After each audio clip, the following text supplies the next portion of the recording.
And we are live. Good morning. Happy Sunday to you guys. Sunday, June 8th, 2025. This is McGolfin TV. Got a little early morning Sunday stream for you. Going to be playing 18 holes today. Pace of play purposes, we're starting off on the back nine, hole number 10. Good morning, Lex. How are you? Little tired. A little stiff. Okay. Good morning. How are you? Good, good. I slept pretty good. Yeah. I did not. I got a sick dog. My wife is out of town, so then I was in the baby's bed till like 2 a.m. All right, I got 8 iron, 155 yards. Let's hope this can carry.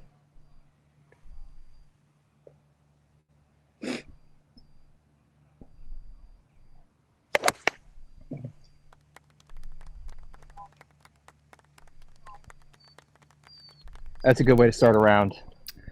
Okay, he on the likes green. And we're off. Let's take a look at hole number 10 here. It's par 3, 155. Safely on the green. You love to see it.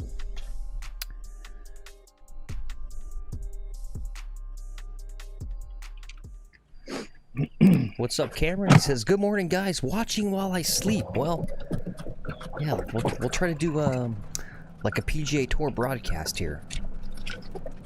We'll try to play really good, boring golf. So you'll fall right to sleep. Zen? Where's my Zen? Can't play golf without Zen. Lex Cameron says, go low today, Lex. Yeah. Okay, we're going to start it off with a bang here. Yeah. As long as I have some backups in. All right, we got backups in. Thank God.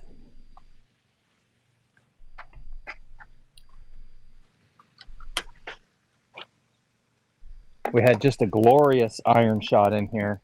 We've got, I don't know, 8 feet left. Okay.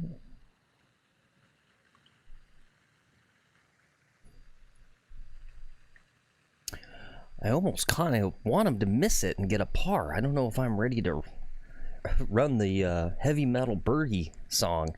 It's like headphone warning, guys.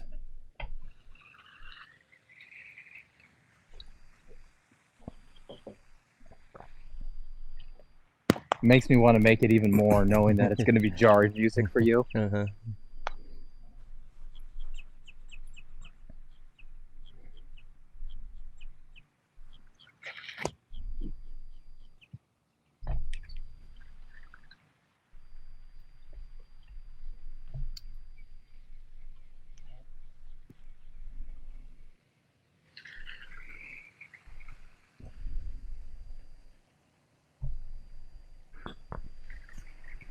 Okay. Feels weird.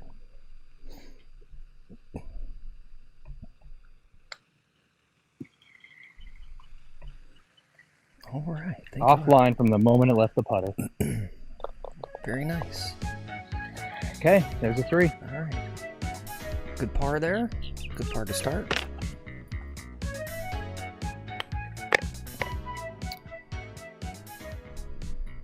Thank you. Yeah, you're welcome.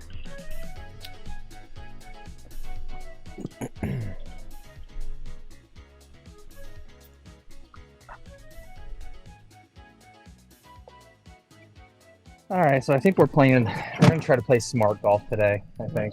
Nice.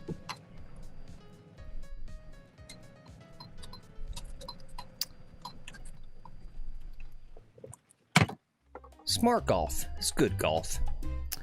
Here we are at hole number 11, par 4, 385. Send it right down the middle. Not too long of a hole. So don't need to swing for the fences. Just gotta get in the fairway.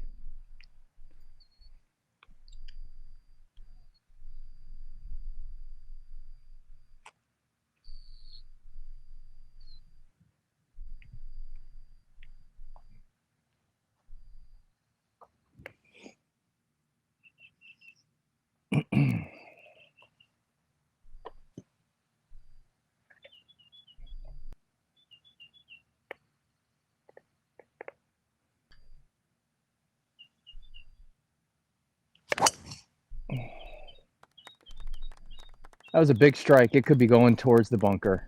Okay. We'll go find out where that is. All right.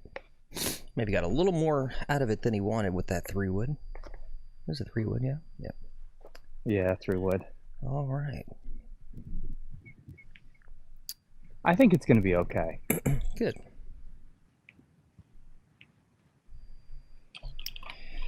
Yeah, a little It's sorry, go ahead.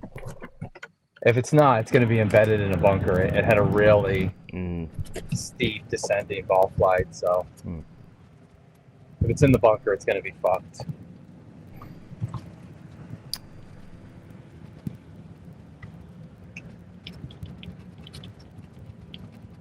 Nope, it's up. It's short of the bunker. It's good position. Nice. Good.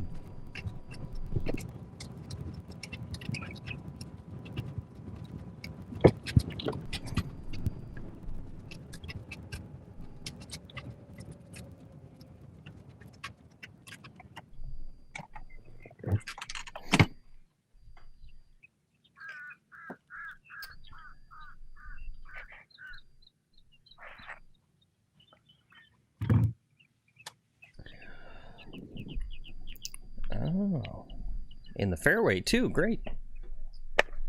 Very nice. 160 yards left. I'm going to take a 7-iron. Okay.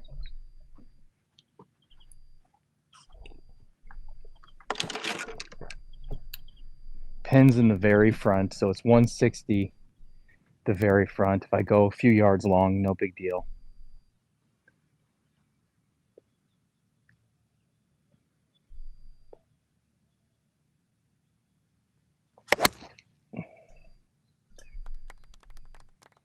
It's going left. Not sure. Not sure if I made grass or bunker.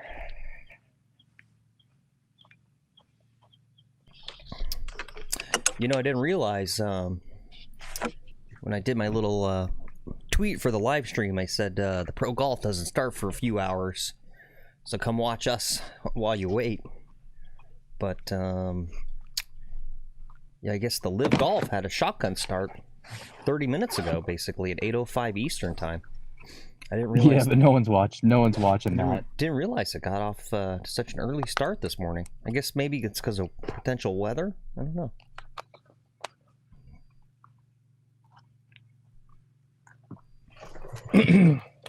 Or they're just not trying to compete with the tour. Yeah. That's smart. I mean, I don't know. Like, I feel like Sunday afternoon's really not an optimal time for the maximum amount of people to be free to sit down and watch golf, right? I don't know. It's like you gotta cook dinner and I don't know, other stuff, but like, right, basically kind of, at least in the US, no one really goes to church anymore, so people are usually just kind of around and free Sunday mornings. It's kind of like perfect time. Yeah.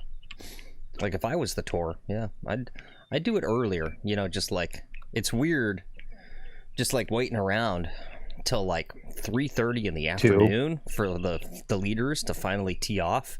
And you're just like, geez, like this tournament's not going to be done until it's like 7 o'clock at night. Like I got stuff I got to do. It's Monday morning tomorrow. Yeah, I don't know. It's just weird to me. There you go. Cameron says, you guys are better than Liv. Well, it's free. We don't charge you $60.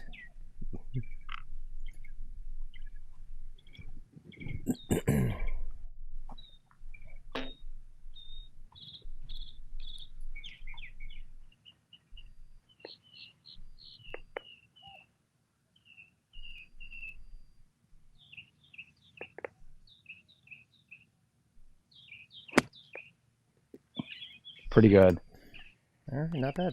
Out of these shit bunkers. Yeah, not bad at all. The bunker is it's like fluffy on top, and then it's just hard panned. Yeah, like half an inch down. I could literally hear that from the rake.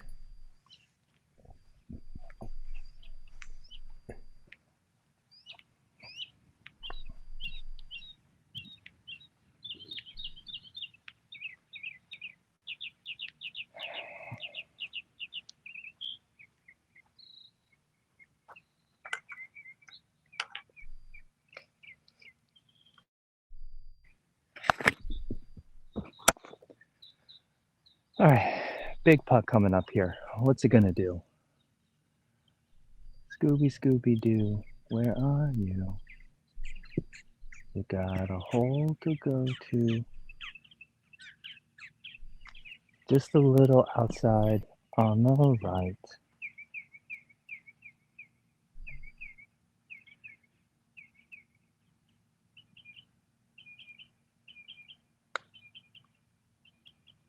You gotta hit the ball. All right, bogey. All right.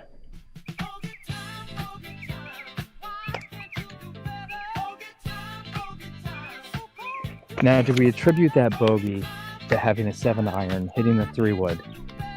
So then having a 7-iron. The 7-iron wasn't that bad, but we still, you know, pulled it into the bunker. No. Yeah. No, I mean, the strokes there, it's the up and down. Yeah. Yeah. I mean, versus, right? I mean, it's a bogey for all of us. The only people that's potentially not a bogey for, right? Because, again, we talked about this yesterday. Right? People have an overinflated idea of what, you know, greens and regulation is for pros, right? They miss greens. And, right, the difference maker is, you know, they've spent half their lives in a bunker, relatively speaking to you, right? Hitting bunker shots. Yeah. They would have hit that bunker shot a lot closer.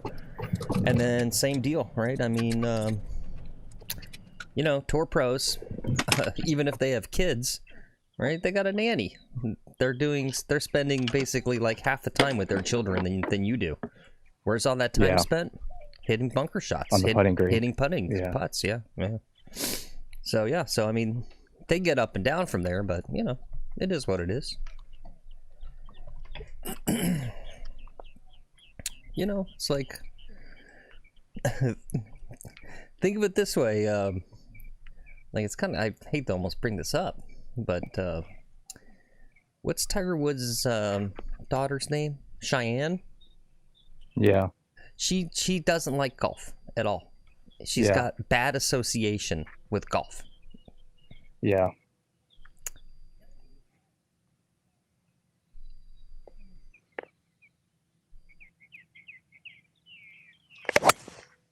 Oh, it's out to the right.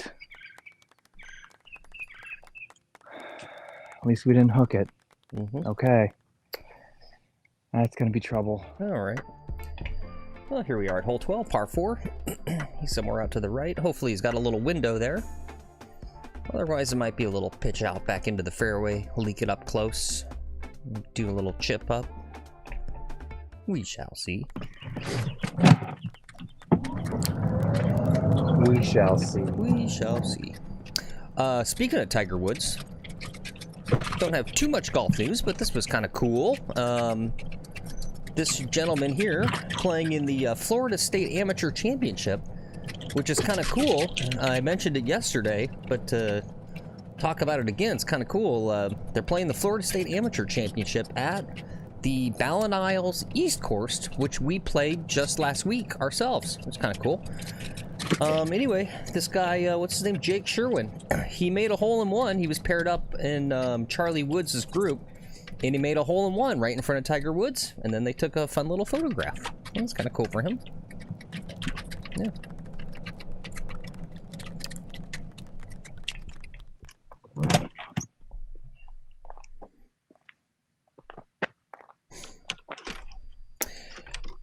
Would that throw you off, Lex, if you were, let's see, you know, you're like, hey, you know, my game's good enough, I'm gonna play in the Florida State Amateur. And then it's like you're playing, and then, you know, the kid you're playing against with Charlie Woods. Yeah, his dad's there, and it's like his dad's Tiger Woods. And like, or you're just like, you're like, fuck, I'm just here to try to play this damn tournament. I got Tiger Woods watching me. I think I'd play better, honestly. Yeah. I'd hit him up for a small business loan of $1 million. Just a small loan, Tiger. You've got like 800 of them. Just give me one. got 140 yards, 8-iron in my hand. We're going to try to pop it up high 8-iron, take some distance off. Cool.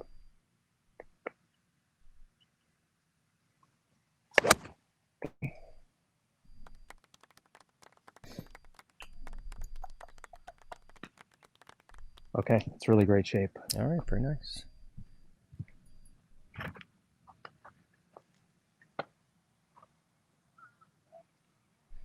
Well, I'm glad we went off the back. I'm watching these guys over there. That's the group we would have been behind. It would have been slow. Yeah.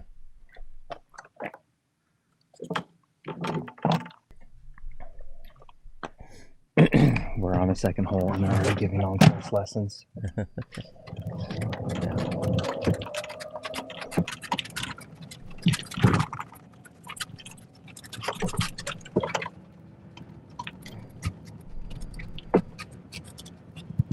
So what'd you think of the course yesterday? I thought it was cool.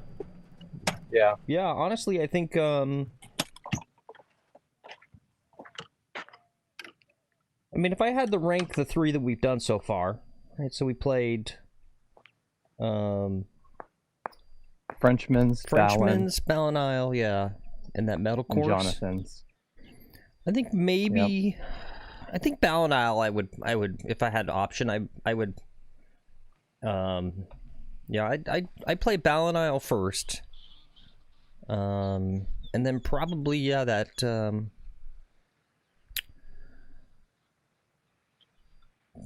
Jonathan's Landing metal course that we played yesterday looked cool. Okay. Yeah. Just, yeah, Frenchman's. I'd go back to Frenchman's faster than any of them. Yeah, I don't know. It's just the look of it. It's so much similar to your course. It's just that kind of basic, you know, like Florida. Yeah, boilerplate Florida course. But yeah, the one yesterday had the, like I said, it kind of has a Seminole feel to it. Yeah. It's right next door to the Dive Reserve too, which is a pretty famous, very popular course with tour players. Ooh. Got Hey. it. Got it. That's a little birdie, yeah. Birdie, limes in the chat. All right, guys, headphone warning.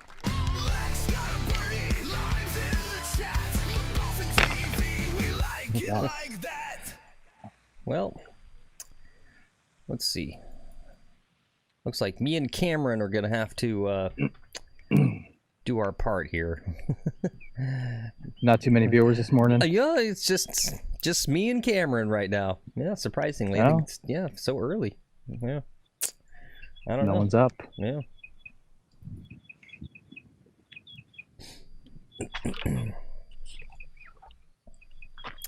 Yep, Cameron says great putt and birdie. Yeah, definitely.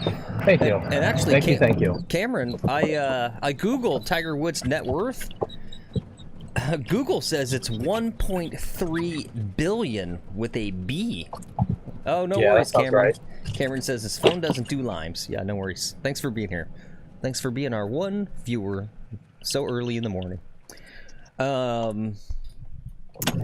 Yeah, Tiger Woods, 1.3 billion.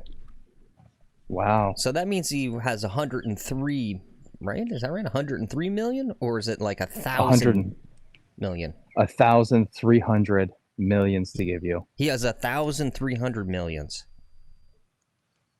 Is that really how that works? Yeah. Okay, I think it does. Holy crap. He's got over 1,000 millions. He could go to 1,000 people and give people $1 million. I got 185. Yeah. I'm gonna hit a 5-iron. Oh, and that's according to Forbes too. Forbes magazine. So.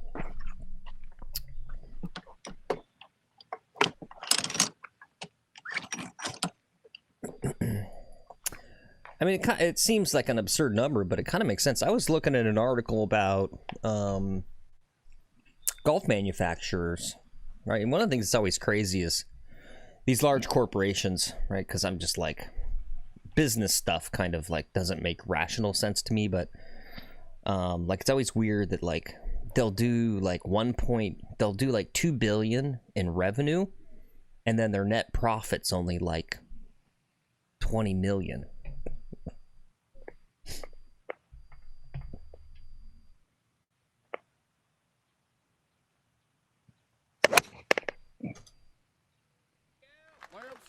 It's on the green. Where is it going to be? Left and back. Okay.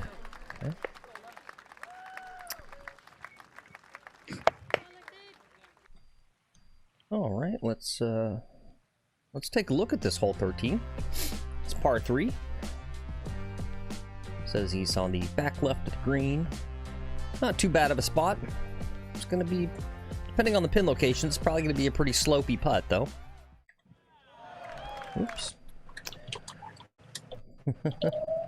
Hey, what's up, Richard? We got Richard Daniels in chat. He says, good morning from Mariana, Florida. Enjoy your day. Yeah, you enjoy your day, too. Oh. Where's Mariana? Where's Mariana? We're in Palm Beach. Yeah, Mariana. Let's see.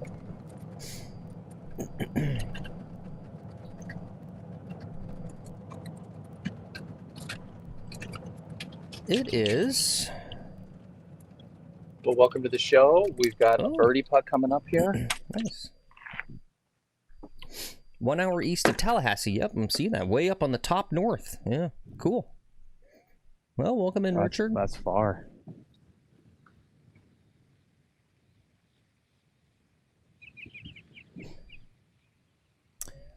Cameron says, when I was talking about how these big corporations make like 2 billion in revenue, but only end up with like 20 million in net profit for the year, he says that's because the CEO takes 25 million in bonuses. Yeah, I'm sure that's part of it. Yep.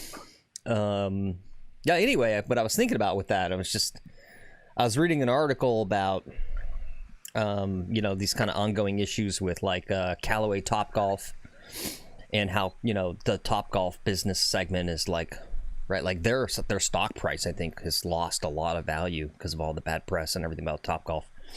But and if you just came in, Richard Daniels, we're talking about how Tiger Woods' net worth is $1.3 billion.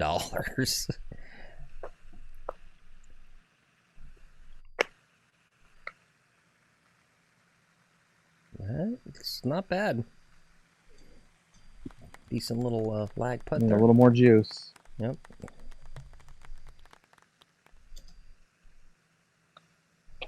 All right. Hey, in for a par. Yeah, good par there. Yeah, we just got to get a par on this next one. Try to survive the par 5s today. That's going to be the key, is just surviving the par 5s. Yeah. But, yeah, anyway, I was like, they were talking, sales numbers for the equipment divisions, TaylorMade and Callaway and that sort of stuff. And, they make like, it's crazy, like how many golf clubs apparently you can sell every year and whatnot. But, they're making like billions of dollars in revenue every year. So, and what helps drives that sales, right, is it's mega superstar brand ambassadors like Tiger Woods. So, you kind of go like, wow, some sports guy, like, is like the system like broken that Tiger Woods has like $1.3 billion in net worth? And you go, well, maybe not if you consider he's probably made Nike, the amount of Nike, right? He's probably made Nike like 20 billion, 30 billion. So yeah. Anyway, Richard says, I play Indian Springs course here. Good budget course. Have been following you two for a couple of months. Very much enjoy the channel. 1.3 billion. Nice. Is that all? Oh yeah. Oh, I don't recognize your name, Richard, but thanks. Appreciate all right, driver.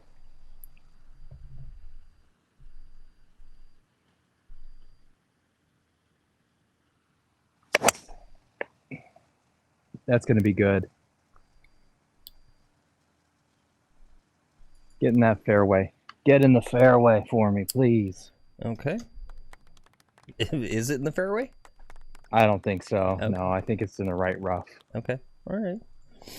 Well, let's cross our fingers. No trees. No trees. let's take a look at hole number 14. As I always say, this is my favorite hole on this course. I love a par 5 because you get that extra additional shot, which I need, and there's no water on this hole. So there's no way, well, actually there's that little water right there. There is some water. I don't think I've hit into that water yet. Whoops. Shush.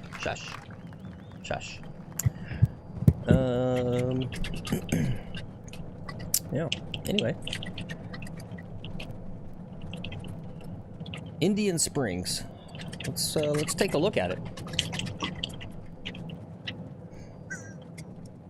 Indian Springs Country Club in Boynton Beach? No. Boynton Beach? No. Ah, Different Indian Springs Golf Club. Springs. Yeah, let's see. Ooh, it's got good ratings. Let's see if we can show a little golf porn. All right, you want to wait a second? No, you keep doing what you're doing. Okay. All right.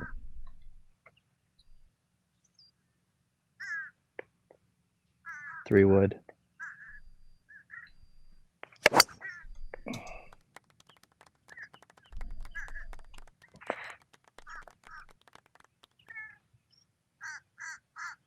Almost rolled onto the green. Nice, very nice.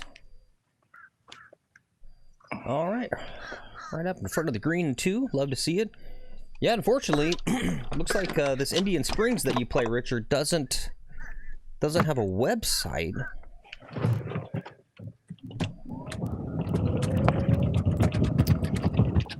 Not gonna be able to see what this course looks like. I see some uploaded photos on Google. Kind of, that's funny. You're so far north, it doesn't really. I don't know if these photos are gonna show up to show them on stream, but it looks more tree-ish. It looks more, yeah, like Louisiana or something. Yeah, it doesn't look like swampy. Richard says, yeah, probably not. Older people own it. Yeah. Interesting. That's got to be a weird thing too if you're still a like a private owner, right? It's not a corporation, but like a family-owned golf course. Yeah. Like, I don't know. I feel like that's a tough business. I don't know. It is a tough business.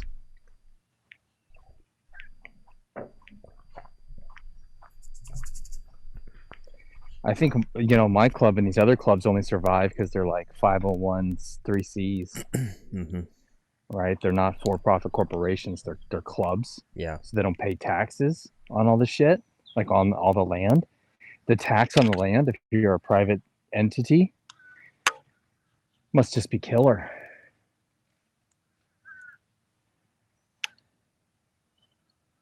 Okay.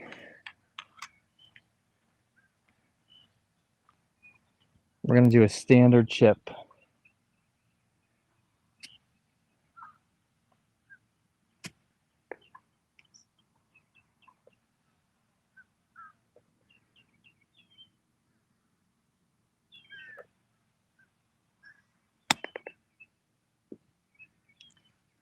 Oh, right by the hole. Ooh, nice.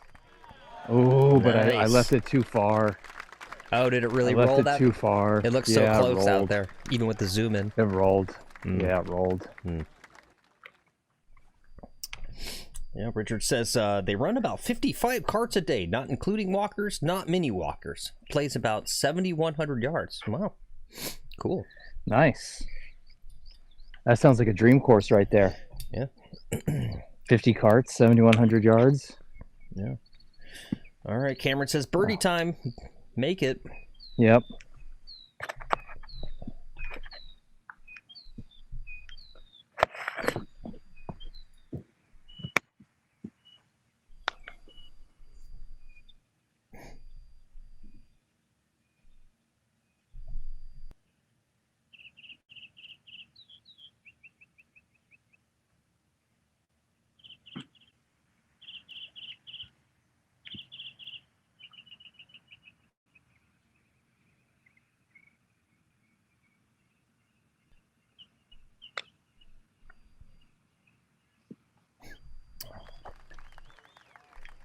Okay, we got out of here without damage. Mm-hmm. All right. Well, at least we got a par. Yep. No, I'm telling you, man, the par fives. Yep. We normally get 4s and 8s.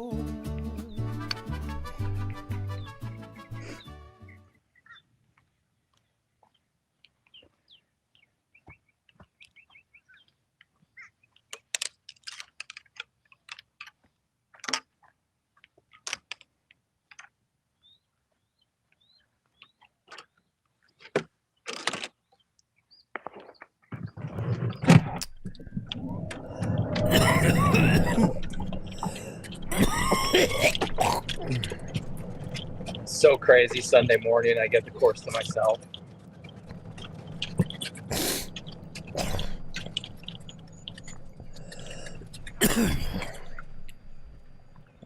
Oops, excuse me, sorry. I was hacking there and had the microphone still on for a little bit of it. Sorry about that, guys. All right, let's quickly take a look at hole number 15, par 3. It's gonna be 150 to 165, somewhere in there. Depends on where they put the tee box. Or the markers, I should say. Oops. Cameron says, cough it up, Phil. Yep, sorry. Sorry about that.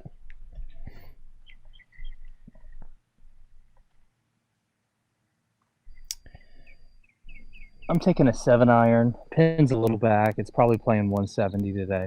Okay. Maybe 165. 170 with this wind. Hole in one time. Let's go.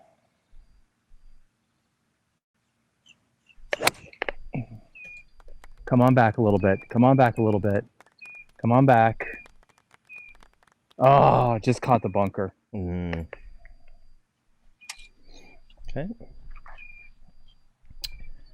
It was a pretty good shot, though.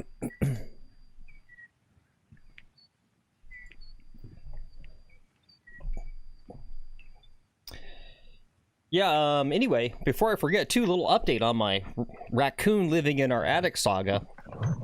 I think maybe... Yeah, I'm curious about this. I think maybe putting the speakers and blasting a really annoying radio station up there might have just done the trick, right? I mean, we could hear... Wow. Exactly where, you know, she had her babies. You could hear them literally in there squirming. It was definitely not her. It was definitely, like, the sound of babies, right? Because I watch videos and they just kind of squirm. But they're definitely not there. So I don't know if she elected to move them out, like 2 nights ago, and go somewhere else. I've been listening around in the rest of the roof. Oh, the smell is coming. Just wait for the smell. You think they died up there? Oh yeah. Well, no. Oh, yeah. I mean, they would die of heat. Of the heat. I don't Yeah. know. I mean, they're hardy animals. I don't think the heat's actually would be an issue for them. I think the mother's instinct would kind of just know that it's just simply too hot. But it does kind of present. Got cooked. Yeah, it does kind of present, because I did think of that. I was like, yeah, what if she just abandoned them or something? I don't know. I don't feel like they would have died that quick, but it does kind of present another problem, because, you know, when I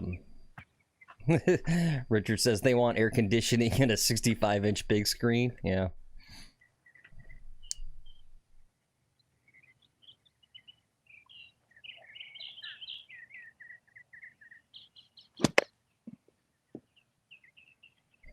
Okay, that's one way to do it. Good job. Thank you. Yeah, I don't know, because like you could hear this thing up there for sure. Right, like I'm taking my 3-wood or my 3 hybrid, and I can kind of, right, I mean, I feel kind of bad about it, but like kind of harassing it by banging, right, wherever it's at, to just constantly kind of send the message like this is not going to be a comfortable place for you. And so you can bang the ceiling, and then you can kind of hear it scurry off or whatever. and you can just kind of hear the thing. And it's gone dead silent over the last 36 hours or so. So I no longer hear the babies, and I no longer hear the mother raccoon either. Just period. And so yeah, I don't know, but let him focus on this putt here.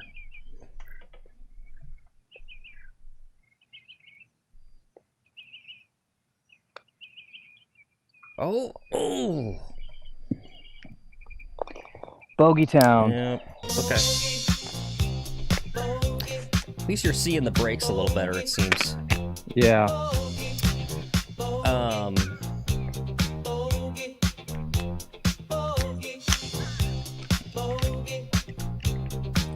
Yeah, but now it means I gotta get up in the attic without knowing 100% positive what the complete status is and kind of look around. Like maybe she's relocated somewhere else up there and to a spot. Do you have easy attic access, like a ladder up into it? Yeah, no, I can get up there easily. That's actually nothing. I've been up there 2 days ago looking around. Yeah.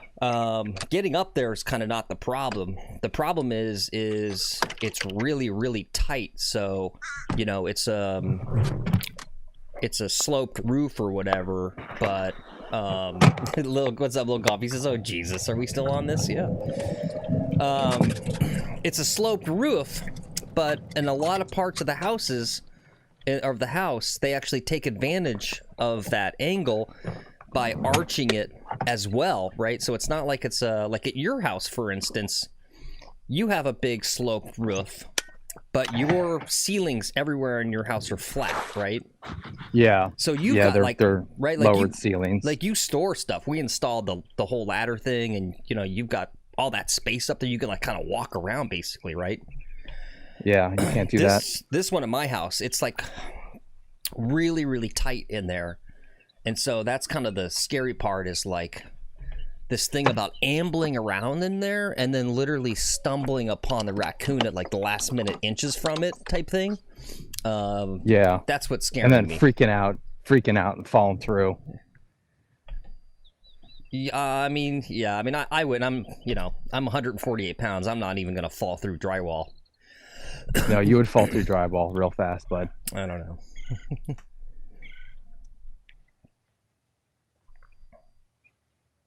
Okay, let's go. Let's fucking go.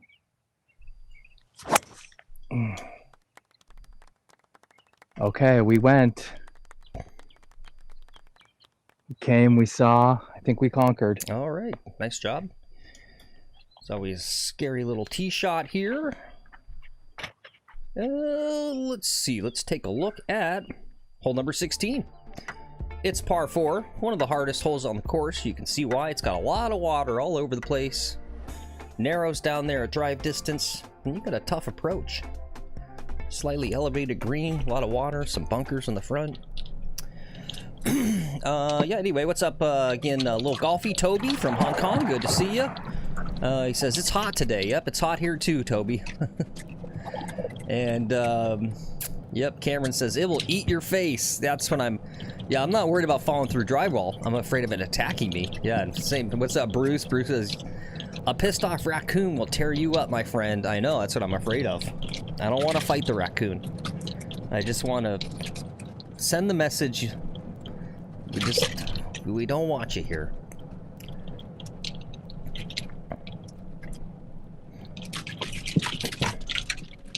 That raccoon is just always like complaining about the upstairs neighbors. Like, oh man, I got these upstairs neighbors.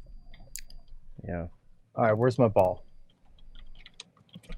Where's my ball? Where's my ball? Where's my ball? One thing I am glad about is, I'm just doing research and watching all kinds of videos on YouTube about raccoon removal, and one thing I am glad about is in Florida, it's like legally required because of the hurricanes. You have to build the houses with cinder block, and so I think that helps prevent the issue because they just literally can't chew through cinder block. Like so many videos I watched of houses like up north where the raccoon literally rips right through the shingles, like the side wood paneling, like they eat through the wood and the whole business. And just like, damn. Like, it's crazy some of the videos I've seen, the damage the raccoons have caused. Like, literally ripping your house apart.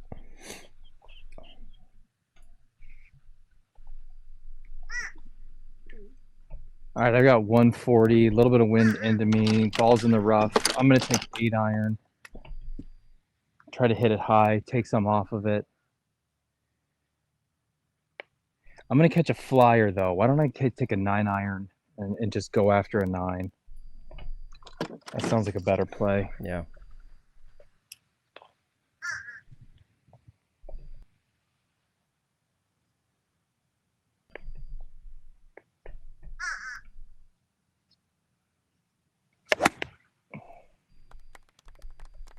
A little chunky. It's on the green. Cool. Nice job. Good thing I hit the 9. Yeah. Well, now we got some folks coming in. Got 13 viewers. Good to see you guys. Don't forget to hit that like and subscribe. Is it, I've been kind of quiet and trying to chill because I don't want to scare you guys so early on a Sunday morning.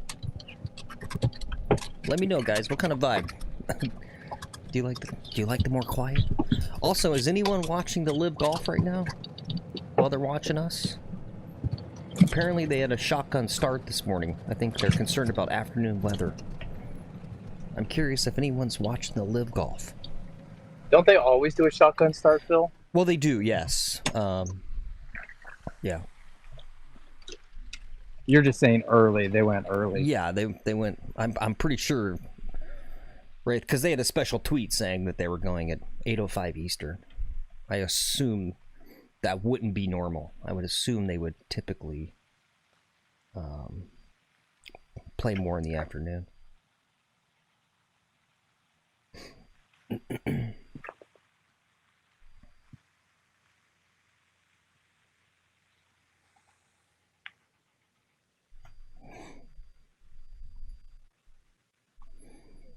Yeah, Bruce says, not me. I don't watch the Live, guys.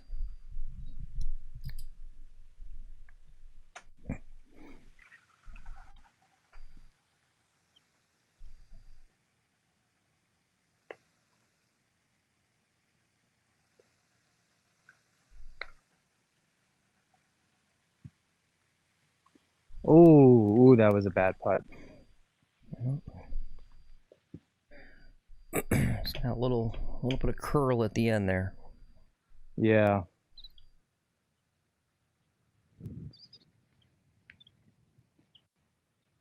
All right, come on, Lex. Come on, Lex. Damn it. How does he miss those? That's a 5. How does he miss those? Another 3 putt. Oh yeah, is that 2 3 putts today? Yeah, it's 2 3 putts today. Yeah.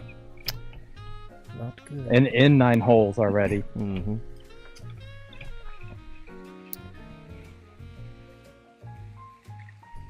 It's okay, we're coming up on a birdie opportunity.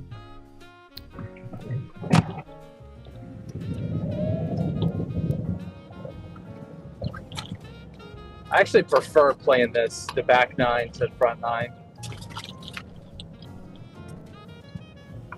Yeah.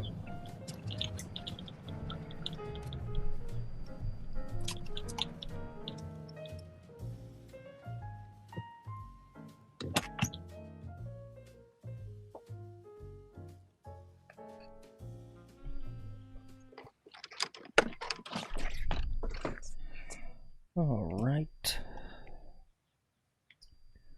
Let's go ahead and check out hole number 17, par 5, 490 yards. Very narrow fairway. 3-shot par 5 for most of us. Every day I try to convince Lex to become one of us, but he likes to try to go 4 and 2. Sometimes it works, sometimes it doesn't.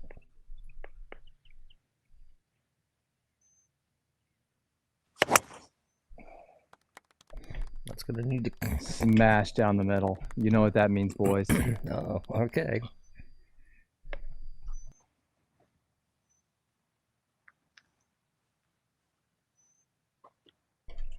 Alright, well. Sounds like he's gonna go for it. We'll see. We'll see when we get there, how we feel, what it looks like. Yep, okay. Let's see. It's a glorified par 4, Phil. Yeah. Pin center. I know, it's just... Right, the defense is the green complex. It just... I think it's kind of hard to tell on camera, too. Right, how small the green is, how easy it is to either come up short, hit the water, or go long into that road and go OB on the road. Yeah, I don't know.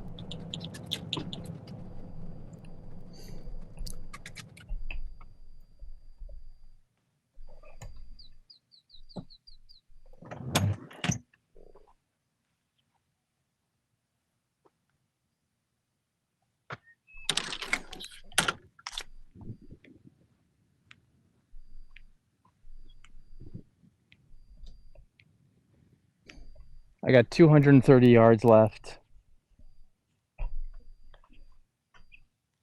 It's a bad yardage for me, so I'm gonna lay up. Okay, thank you. Thanks for that. It's not for you. It's because of the yardage. I know.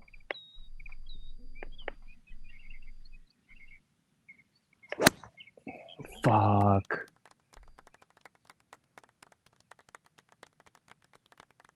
All right. Hopefully that's okay. It's in the fairway, but it's on the far side on the cart path only. Yeah. And that's why you're effing? Is just because you have to walk a little more? Yeah, and there's a tree right there. Okay. Yeah, I don't know. You still clear the tree. You still gotta focus. You just walk. You like went like, oh, it's a layup. I'm not even. And then you speed hit it. Just whack it. Yeah. You still gotta, still gotta do your process. Take it serious.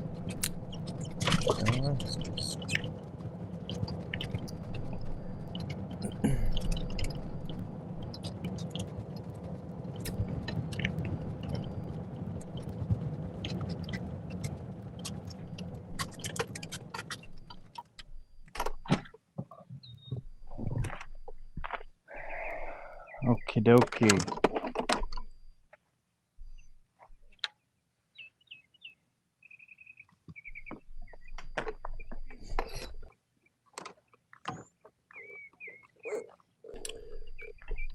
Good morning, D-Boy. Good to see you. Welcome in.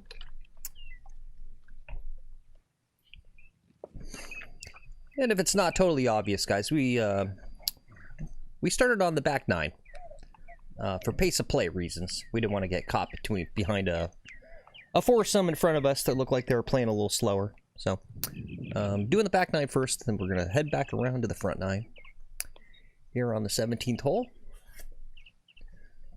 Got a nice little layup. It's got his third shot into the screen. And get this nice and close. Give ourselves a good look for birdie here. I'd say this is definitely a green light shot right here. 81 yards.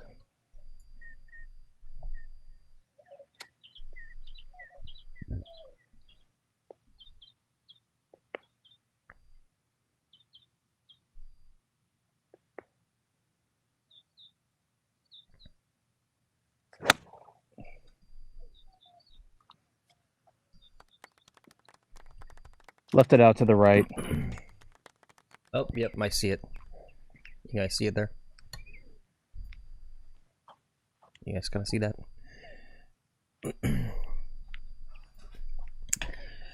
Alexa, it was funny.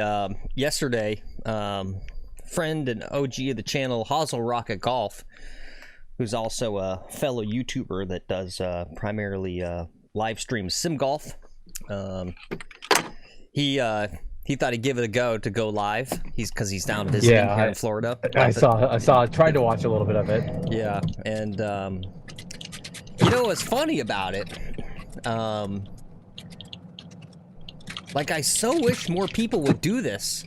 Like, I was so enjoying it, right? Like, he just went out there for, I think, kind of a goof, right? And so, like, Yeah, obviously the data was spotty, and his phone kept overheating, so the stream kept going down and stuff like that, and it was pretty windy, and so, like, a couple things, like, one, I was like, all right, well, we'll give ourselves a little pat on the back, we're definitely our worst critics, right?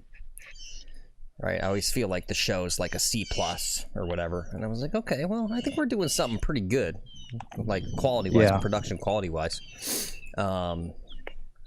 But God, I wish more people actually live stream real golf, because I was like, I don't know, I'm surprised we don't have more viewers, because it was just like, man, very engaging. Yeah, I want to see people play real golf on a real golf course live. Yeah, yeah. And then was the other part too, was like, because I could be the viewer and just chill and F around and chat, right? Like, I'm not sure, it's hard to explain, but I'm working right now. Like, my brain's going a mile a minute as we do this. Like, I get tired at the end of these streams. Yeah, I bet. But yeah, just like being able to just watch a dude golf and freaking F around and type shit and chat and just kind of, yell at him about what club to hit and predict what the break lines are and for the putts. Yeah, it was a good time.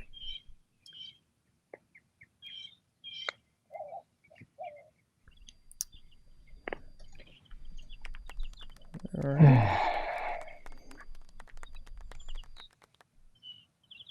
I missed this. Well, I survived the par 5s. All right. Yep. Good job.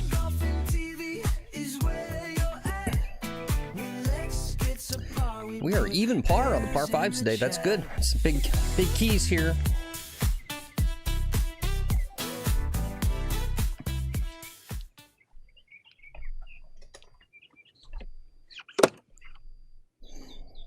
Thanks, D-Boy says, nah, you guys are better than a C+ for sure. Thanks.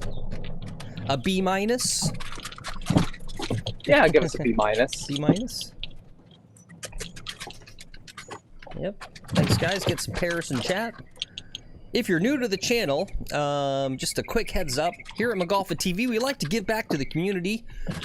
So we do a little golf philanthropy. And not on the scale of, Tiger Woods, but we do our small part. I don't know. Does Tiger Woods actually do any, he must do something. Maybe he's pretty good about not using it as a PR move. But, yeah, shout out to anyone that actually... He gives he gives back to all those waitresses at Denny's and stuff. Okay, yeah.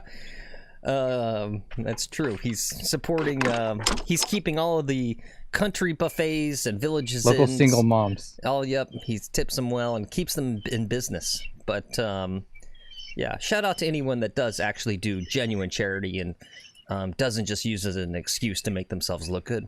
Shout out to you if you just quietly do it. But here at McGolfin TV, we do a fake charity called Pairs for Pars, which is totally not real. It's a complete stupid, lame joke. But basically what it is every time Lex scores a par, we give one slightly bruised, slightly rotten pair to a local child that's really not in need. They're basically upper middle class kids. Yeah.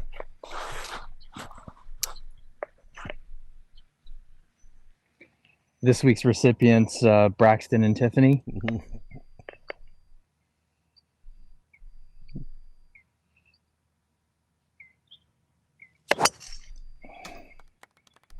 Oh, that was piped down the middle. What a ball. What a great shot. All right. He likes it. 3-wood's been going well today. Here we are at hole number 18, par 4. Yep. If you're a long driver of the ball, you can't hit driver off this tee. You'll hit it into the water there. But that's fine. You lay up. It's a small green, but nice, big, inviting landing area. It's really not a scary shot over that water. Whoops. Shut up. Yeah, wasn't Braxton and Tiffany? Those were our recipients last week. Oh, were they? Yeah. We got to come up with some new fake names. And also, Lex, nobody names their kid Mackenzie and Chalmers. There you go. That's better. Yeah, Mackenzie Chalmers. Okay. What's Chalmers? Chalmers? Okay, yeah. Chambly. Who's gonna name their kid Chambly? Yeah. Anyway, nobody names their kid, and it's sad too. That's like one of the movements I want to start, is getting back to the cool 80s names, right? Like, what happened to our Tiffany's, our Jennifers, Stephanie, right? I miss those. Those were good. I don't like the names of a lot of these kids. These new ones. I'll take a Tiffany over an Ava every day. You guys 131. You guys got to stop naming your kid Ava. No, we don't. Awesome. There you go. Little Golfy says, I'm going to name my kid Laser. Yeah, that's cool. Laser. I love it. Fucking Blades Brown, right? Mm-hmm.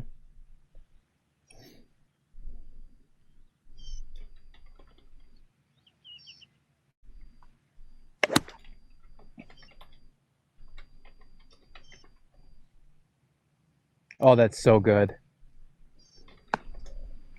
So good.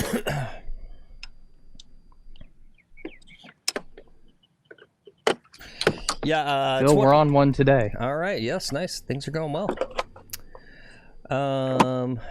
Cool. Can't wait to see where this ball's at. Yeah, it's one of the things I like to talk a lot about is this theory called nominative determinism. It's basically, it suggests that a person's name may influence their profession, character, or life choices. Yeah, we've talked about that on the show, how it's funny. You know, there's a real legit person who's like an aspiring pro golfer named Happy Gilmore, and then yeah, you've got Blades Brown. You know, kind of weird that there's a Tiger Woods. And so, yeah, guys, I mean, if you want to be one of those parents where you're just literally producing a like a product, right? A golf product person to have as a child. Yeah, literally name them like you know, Birdie Putts McGee or something. Yeah.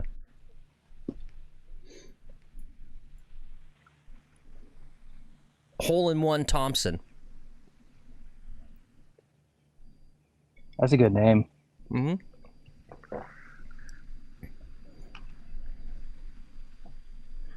There you go, D-Boy. Chip Greenlee. Yeah, that's a good one.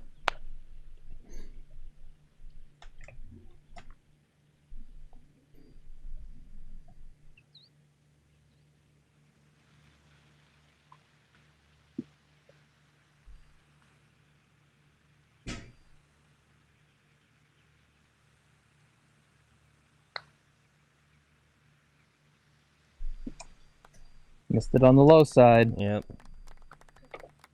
It's okay. Okay, that's a 4. Yep, just keep hitting those bars. Yep. What'd I shoot on that 9? You always ask me right away. I got to do my math first. I got you for a 37. Yeah. Okay, great. Yeah. I think that's correct. What's up, high card draw? Wilson McGregor. That'd be a good one. The problem with if your name's Wilson McGregor, you go like, shoot, like my kid's gonna get a awesome brand sponsorship. But maybe you wouldn't, right? The Wilson people would be like, we'd love to have you, Wilson, because your name's Wilson, but your last name is a competitor. You're gonna have to change your last name, right? And then same deal, the McGregor company is gonna be like, Wilson McGregor, we'd love to have you as a brand sponsor, but your first name's a competitor. Okay.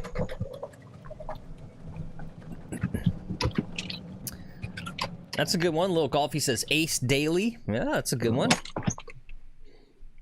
D-Boy says Seymour Butts. That's a fun name. I don't think that's going to help be a pro golfer.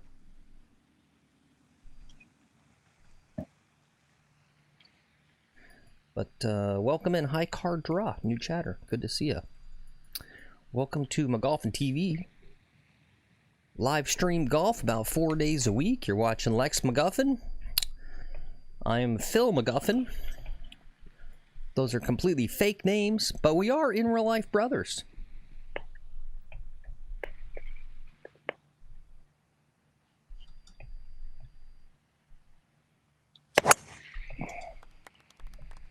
Oh, I smashed that too far. You take driver? Okay, yeah, I did. I'm surprised at that. Yeah. I mean, your 3-wood's going so I'm well. Surprised. And look, the tee box is too. the tee box is up closer. You're Tee box is up. Yeah. I'm surprised you did that. Well, I shouldn't have done that. Yeah, hopefully you'll be okay. Let's take a look at hole number 1. Once again, guys, we started off on the back 9 for pace of play, so now we're here doing the front 9. Complete our 18.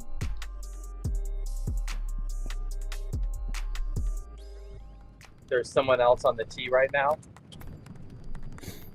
And Okay. so just like pressure to get in the slot again. Gotcha. Yeah.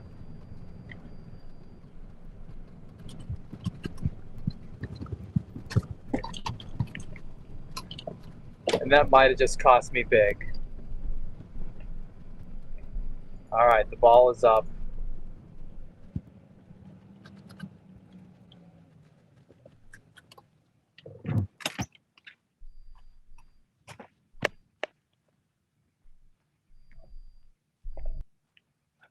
Oh, thank God there's a window.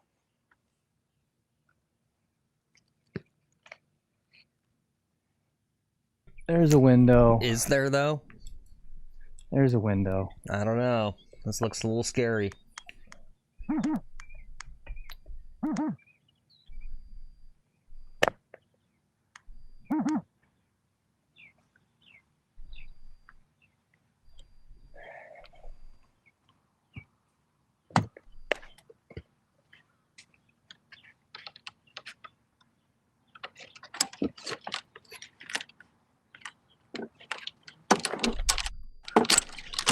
Don't forget to get those likes in, guys. 18 viewers. Oh, there you go. Someone liked. Thank you. 7 likes.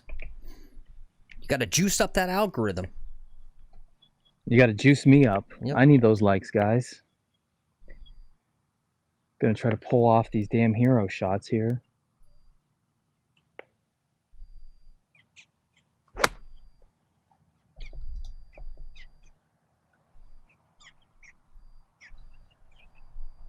Just rolled off the green.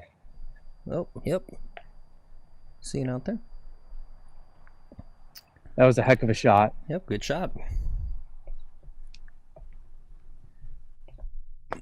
Yep, D-Boy says, at least it didn't go in the drink. Yep, for sure. Yep. Yeah. No, it was a dumb play. I shouldn't have played driver. I don't know what I was thinking. I wasn't thinking. Yep. I was just rushed. I'm still rushed.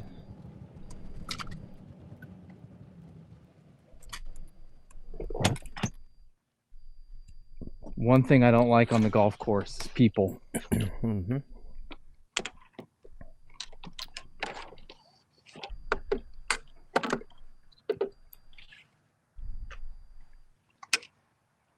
All right, now I've got to get up and down.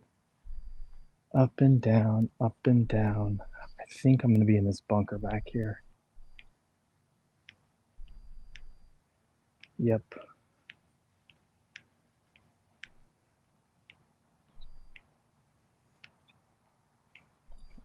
At least this bunker looks to be in a little better shape than the other ones we've seen today. Yeah. I can almost tell that this one's not hard pan underneath a 1/4 inch of fluff. Yep.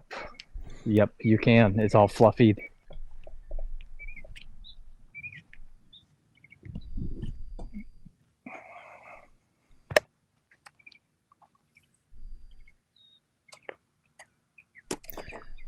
That's illegal. That's a penalty. He's using that as an aim device.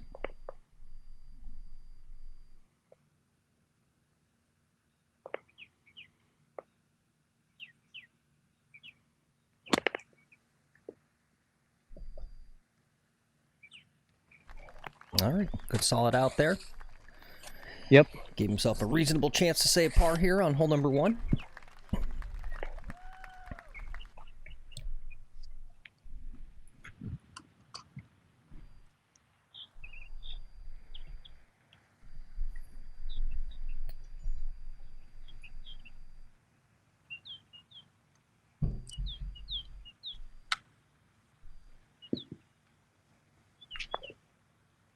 Phil, how long into the stream are we? Hour and 7 minutes. Okay. Yep.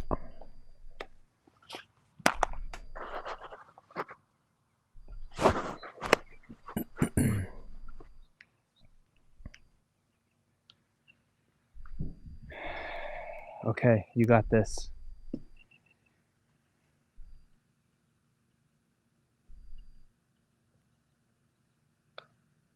You got to hit it to get it there. Okay, that's a 5. Damn it. Damn it. And just another poor putt, right? Yep. You really should just have a poor putt counter, not a 3-putt counter, but just like how many shit putts is this guy making around? Yeah.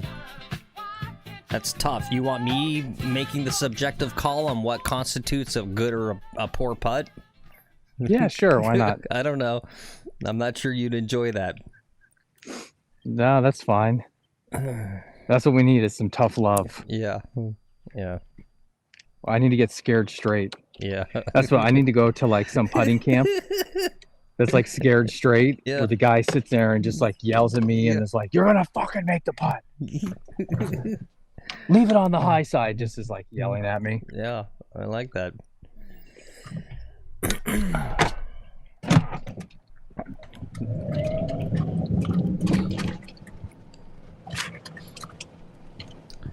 That sounds like maybe a good skit idea. Not for us. We don't have any. We don't have other actors to use, but somebody could do that. Oh, Saint Andre. yeah. We should be writers for Saint Andre. I gotta. Let me put this on my show notes. I got a spicy take. I got a spicy take.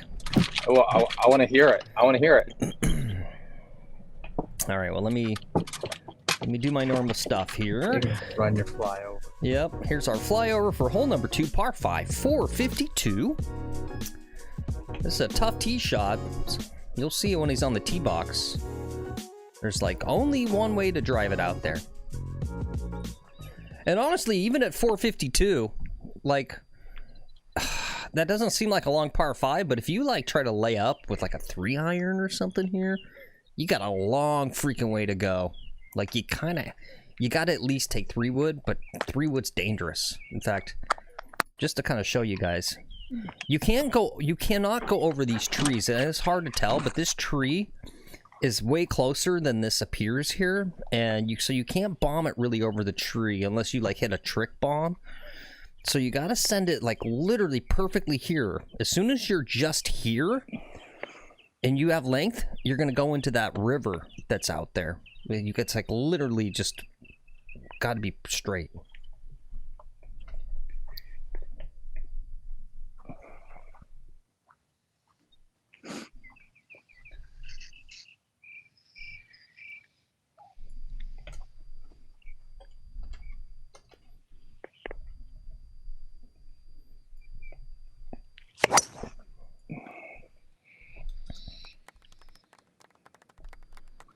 It's going to be on the left-hand side. Not a great shot at all. Okay.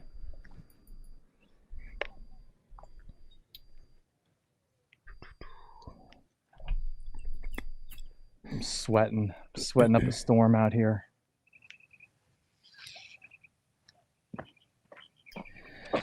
So here's my spicy take.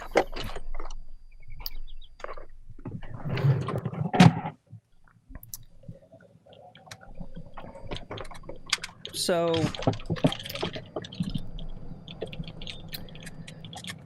I'm on the Twitters, as I always am, looking for content and Before you say this, I'm going to preface. This is going to be about as spicy as mayonnaise. Okay, you're on the Twitters. Yeah, I mean, yeah. So I'm on the Twitters, and I saw this. If you guys don't know, and this is cool. Grant Horvat got an invitation to this BMW charity pro-am. So he's playing, and he played good, right? And so here's a fun little tweet from the Corn Ferry Tour. And then Wesley Bryan, and we love all these guys, right? Love Grant Horvat, one of my favorite YouTube golfers, and pay attention to what I'm calling them, YouTube golfers. Wesley Bryan, also one of my favorite YouTube golfers, love these guys. Wesley says, this makes me happy. Getting to see a creator inside the ropes is amazing. And I haven't really thought of it. I was like, creator, right? And you've got the Creator Classic. And I'm just going like, they're not creators, right? Like, let's be honest here. These guys basically have producers and editors. They don't create anything. They're just on-screen talent, and they're not even acting or delivering lines. Like, what's the justification for calling them a creator, right? Like, I don't even think they'd probably, at this point, do the ideation on their videos, right? They've got producers that do the ideation.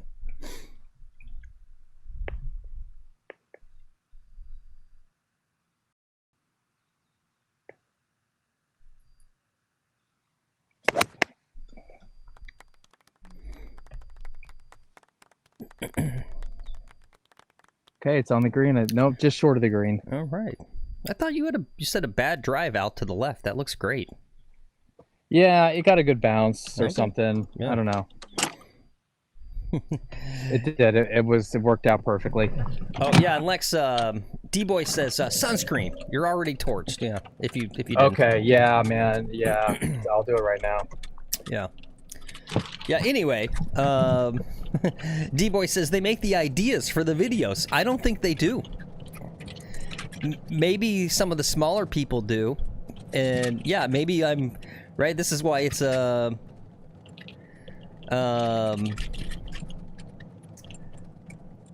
why it's a spicy take or whatever is, yeah, because I'm just, as D-Boy says, it's semantics. I just, you know, not to be that guy, but I go like a creator. I don't know. Well, I think because they're content creators, if you had to call it, file it taxes on, they had to put a job down on their 1040s. Mm-hmm. It's going to be content creator, right? Yeah. Just like an OnlyFans person is going to be a content creator, right? You don't call an OnlyFans person a prostitute. You call them content creator. So it's just kind of the blanket term for everyone who's making content, consumable content, and they're making consumable content. I mean, your point is they're just the actors, but still, they're the ones.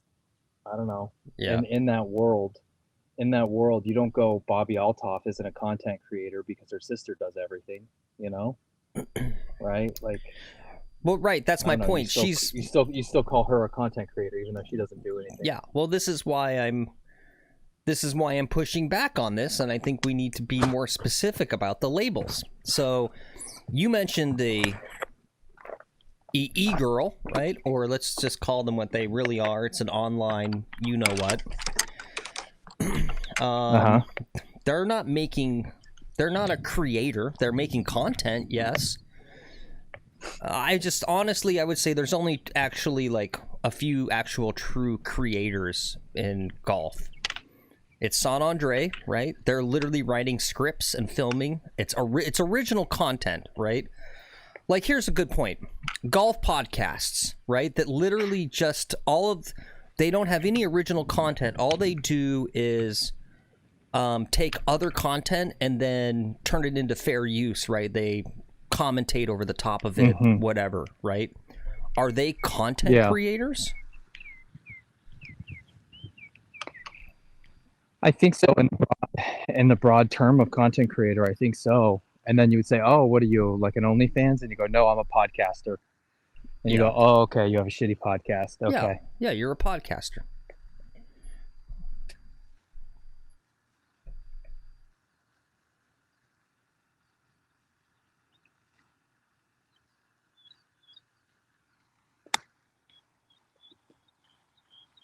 Get in there. Ooh. What's with the brown spots on the screen? That's strange. I don't know. It's invasive turf, I think, or some other fungus or something they have. Yeah. I got a fungus All right, attack in my limes in the lawn right chat, now. boys. This is for a 4. Limes in the chat. Boom. All right.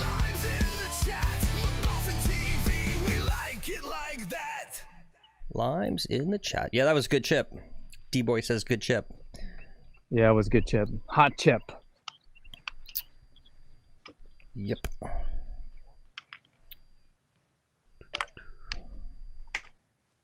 Oh, crap. Lex, what's 47 plus, or 37 plus 9?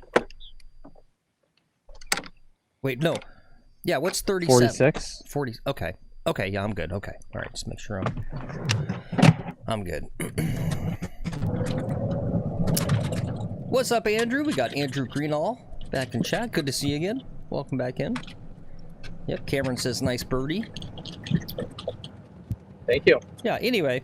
Yeah, I told you it was a spicy take, right? Because basically what I'm saying is here at McGolfin TV, and maybe if you're new, I haven't shown too much of our original content, but we make original content, right? We do the live streaming, but we also do like little skits and stuff. Like we're actually a creator. We're actually making original content. Yeah, in fact, let's do this because it is Sunday. Shoot, do I know which one is Sunday Reds? Screw it. Let's do some commercial roulette.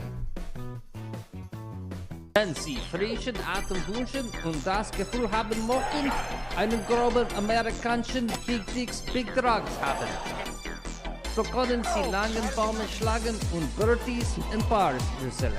Machen Sie das, was brechen die Samboten? Essen Sie Mentos Bonbons.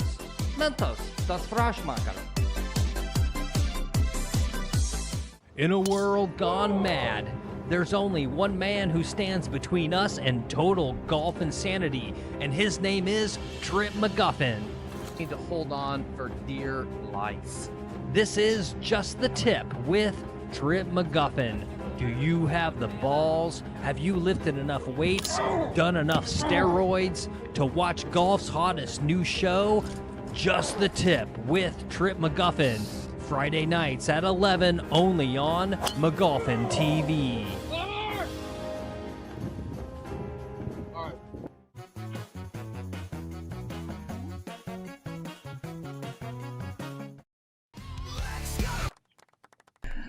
Oh, you can't script this. I'm being an arrogant asshole, Lex, saying that we're like one of the few people that actually makes original content. And I didn't know which commercial to run or what was going to come up, and it was the one where it's my Bryson Mentos that's basically just taking other people's Bryson footage and reworking it. It's not actually original content. I'm literally just re-editing shit. All right, well, there you go. I'm a hypocrite. But aren't we all? Is there someone in front of you? Yeah, there's a group. There's a foursome. I'm gonna tee off now. Okay. We've kind of hit traffic now. Okay.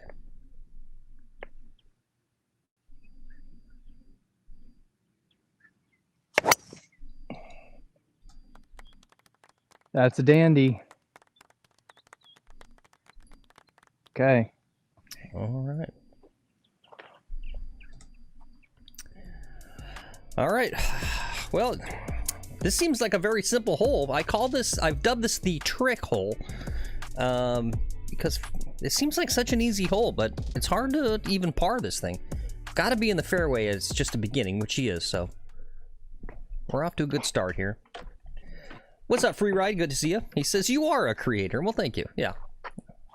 Anyway, that was my spicy little take on that one. And speaking of stealing content, using it for your own purposes while he's going to the ball. Guys, don't forget, we got the US Open coming up in a few days. Here's a little golf porn for you. Little overhead shots of Oakmont.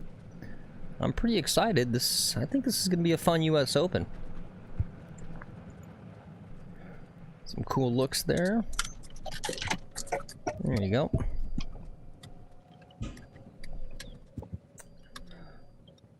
Love the look of those sand traps. Definitely very cool.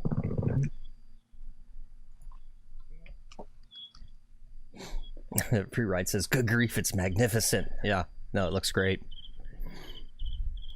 There's all kinds of discussion. I guess it used to have a ton of trees. It was all tree line. They got rid of them all. And yeah, I don't know. I think the course looks cooler without the trees.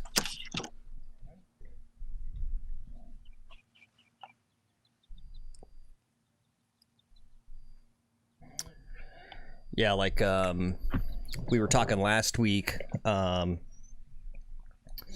What's up, Cat GPT says those fairways look like the greens in my home course. Yeah, no shit. Yeah, seriously.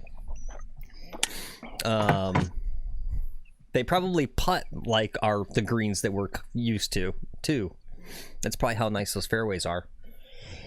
But we were talking last week about how cool the course was at the U.S. Women's Open they played last week.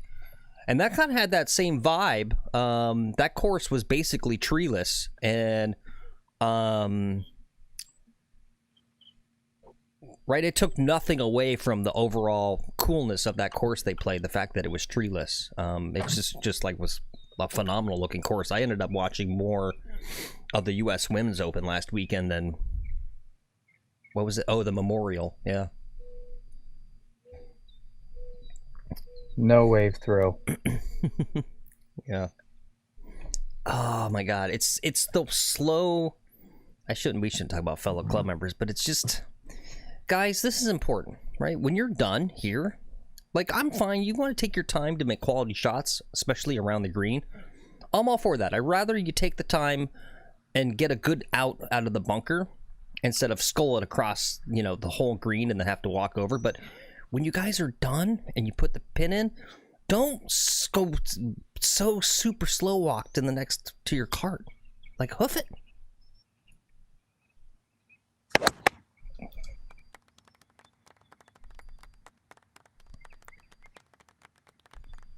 Should have taken another club.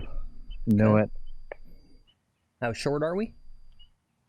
I'm on the green. Oh, okay. But I got a long putt ahead of me. Well, it's going to be uphill. Not, yeah. Should be Oh, okay. Yeah, something's lying to me here. good. What? Well, the card GPS said 150. My laser said 140. So I went with 140.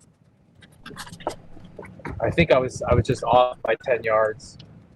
Okay.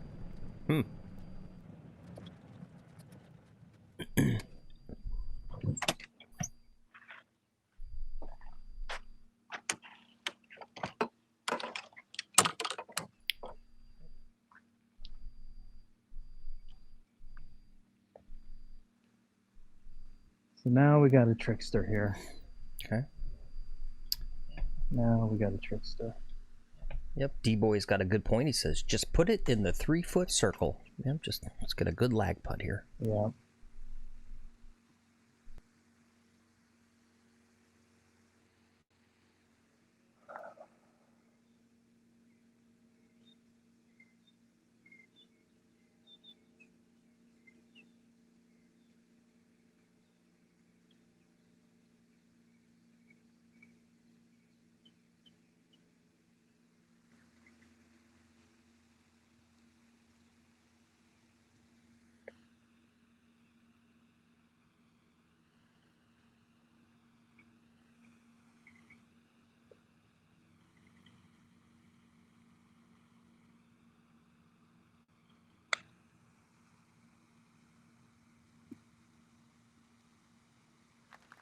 All right, not bad.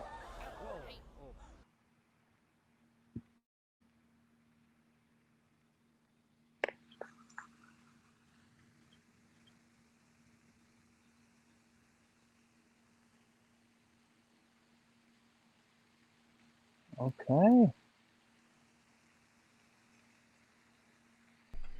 Andrew, oh, okay, that was good. Yeah, that wasn't bad.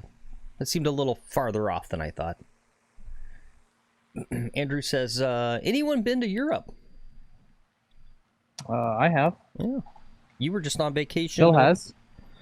Yeah, you were just on vacation in what, Germany, North Italy, right? Something like that. In Switzerland. Oh yes, Switzerland.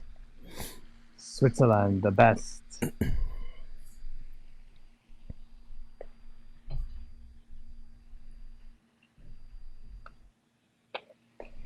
All right. Okay, we got a par. Very nice. That's El Pariache for you. We got a par.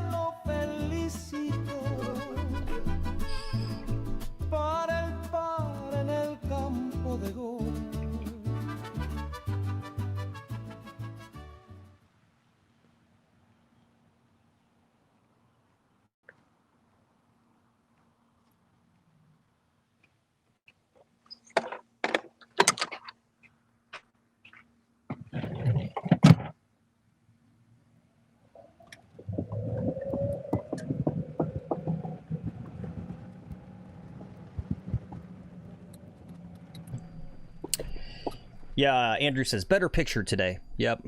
I mean, we spend a fortune trying to get the best data, but as you can see, there's a lot less cloud cover today, so we get better signal quality. Well, and yesterday we were in the boondocks. That too. Yep. We were really out in the middle of fucking nowhere.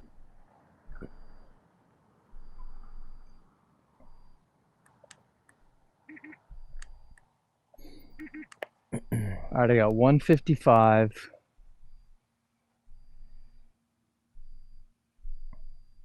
$155.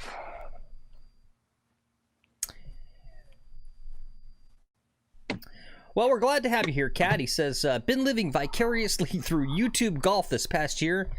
He did his meniscus 10 months ago and haven't played any golf since. Well, hope you get on the mend quickly and get back out there as soon as you can.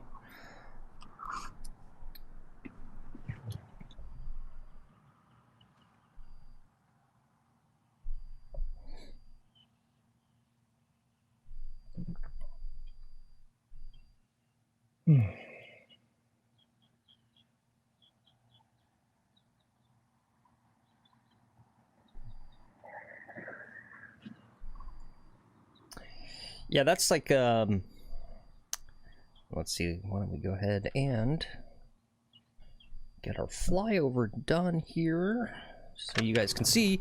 Here we are at hole number 4, par 3, aka the road hole. Only golf hole nicknamed the road hole in all of golf. Isn't that cool, guys?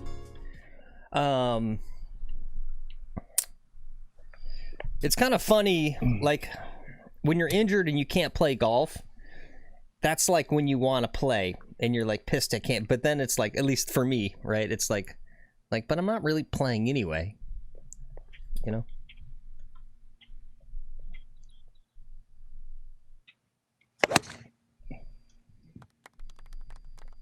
That could be quite nice. Okay, it's on the green. Nice job. Right, it's like one of those, you'll be on your couch reading a book, doesn't require electricity, and then like in the middle of the day, and then the electricity goes out, and the next thing you know, you're like, oh my god, the electricity's gone, there's no internet, I need internet. And you're like, you didn't need it 2 seconds ago. It's like as soon as it's gone, you're like, damn, I need it.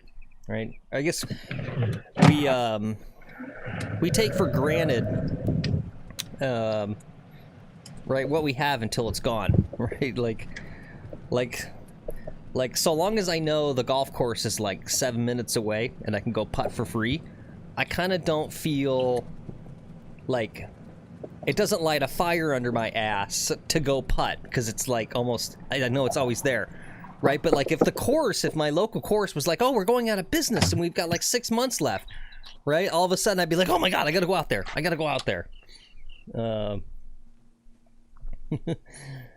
Damn, Kat said, yeah, binging on YouTube golf got me feeling like I could swing like Bryson.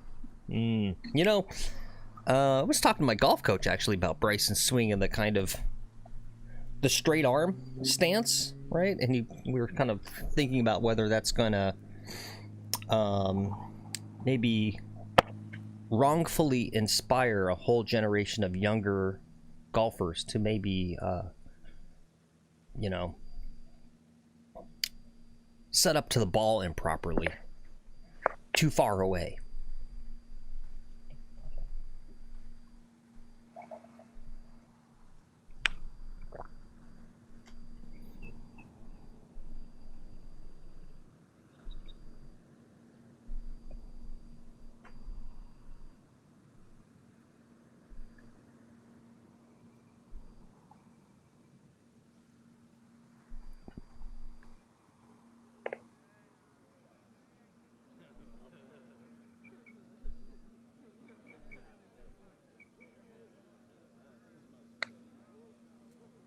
That has a chance. Ooh.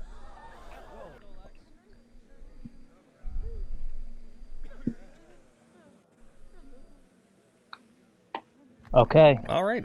Nice job. All right, and we're playing through now. All right, cool. Nice little good par there.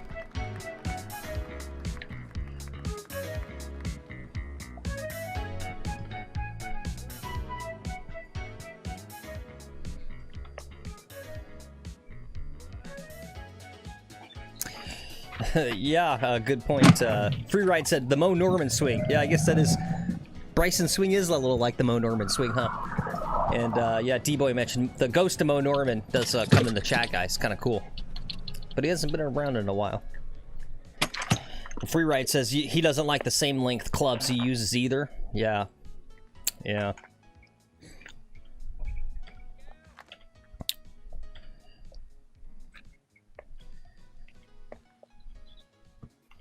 Yeah, I'd have to try it. I'd have to get a set of same length clubs to really say whether it's good or bad.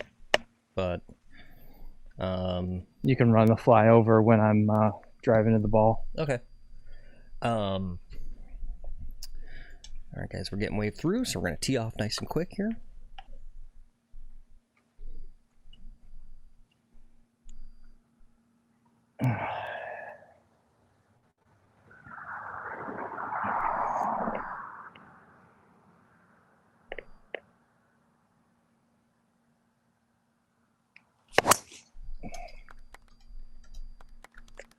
That's what you do when you play through.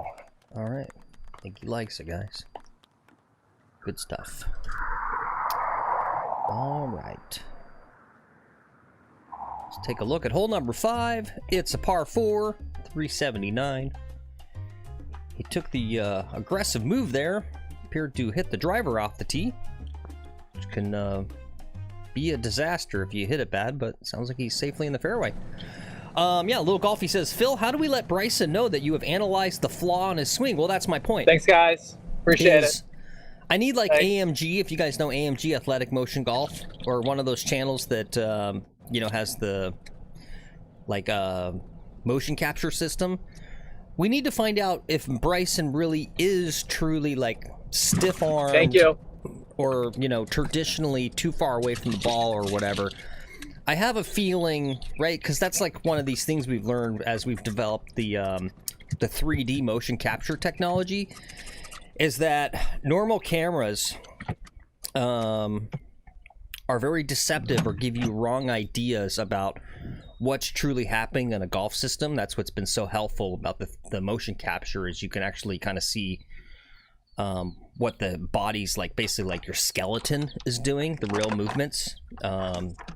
So I don't know. I feel like maybe it's a trick of the camera, or maybe... Here.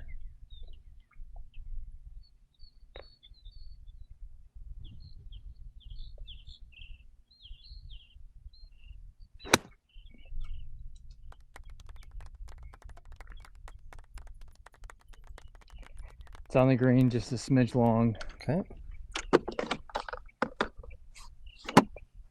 Do a little zoom action there so you can see it out there. I think I saw it. Yeah, I don't know.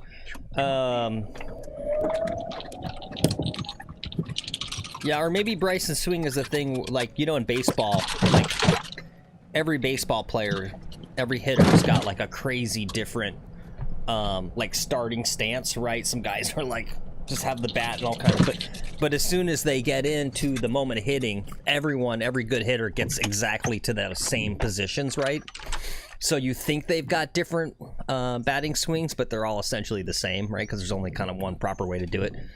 So my guess is that even though Bryson looks like he's stiff-armed, right, when he's setting up to the ball, that something happens maybe like within milliseconds as he pulls the club back, right? That something comes back to standard. I don't know.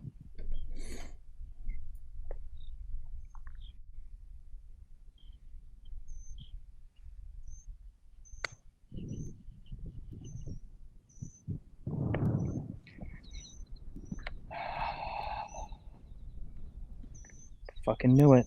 Fucking knew it. Can't rush.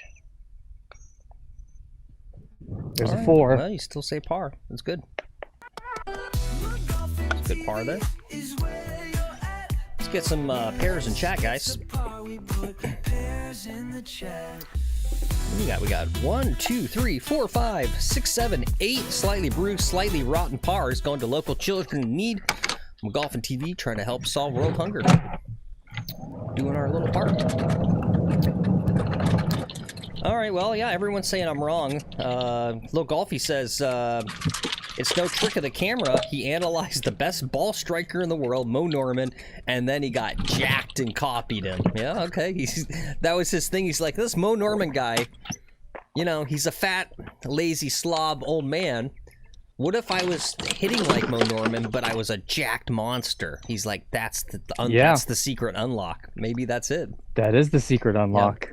And sorry, Ghost to Norman, for calling you a fat slob old man, but you do look like a fat slob. Sorry, bro.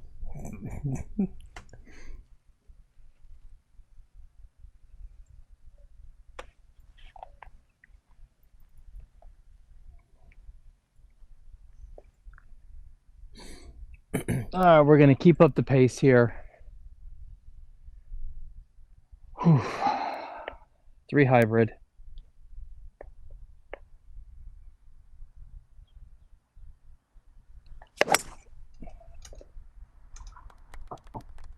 Make it over, make it over, make it in. Okay, not bad shape. All right, great. I really should take 3 wood off this tee. Yeah. And just cut the corner with 3 wood. Yeah, yeah. Yep, here's hole number 6, par 4. You probably could take 3 wood safely and cut that corner. I don't know. It's just if you go out right at all. I've been at this junkus you see right in front of you before the camera spins there. I've been in there before. It's not pleasant. Yeah, let's see. Yeah, Andrew says Bryson's swing is more of a one-piece, arms locked in place. Yeah. Yeah, maybe it is. I don't know, and I guess that's the question, right? Is he going to inspire a generation of young golfers? Right? I don't know. I guess we'll see. Like, maybe he's onto something, and it is a different type of swing you could do. Like, my instinct would tell me that, you know, it looks different, but it's not actually different, because there's just basically, like, only one proper way to swing. I don't know.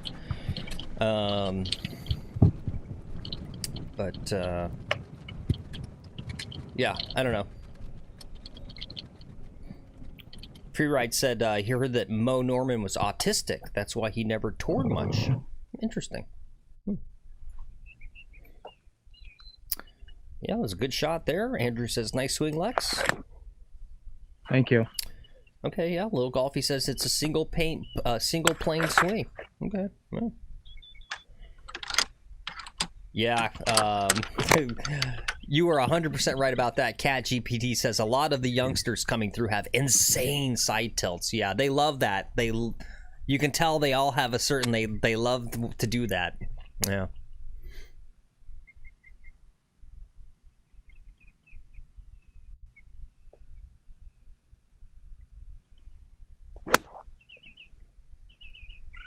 No.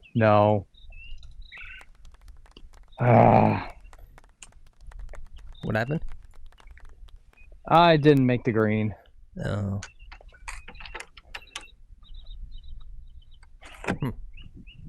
I almost went in the bunker, the second bunker. Okay. I'm right over the top of it. Okay, that's why I can't see it. It was a good, you know, it felt good, it seemed good, but the results were garbage. Yeah.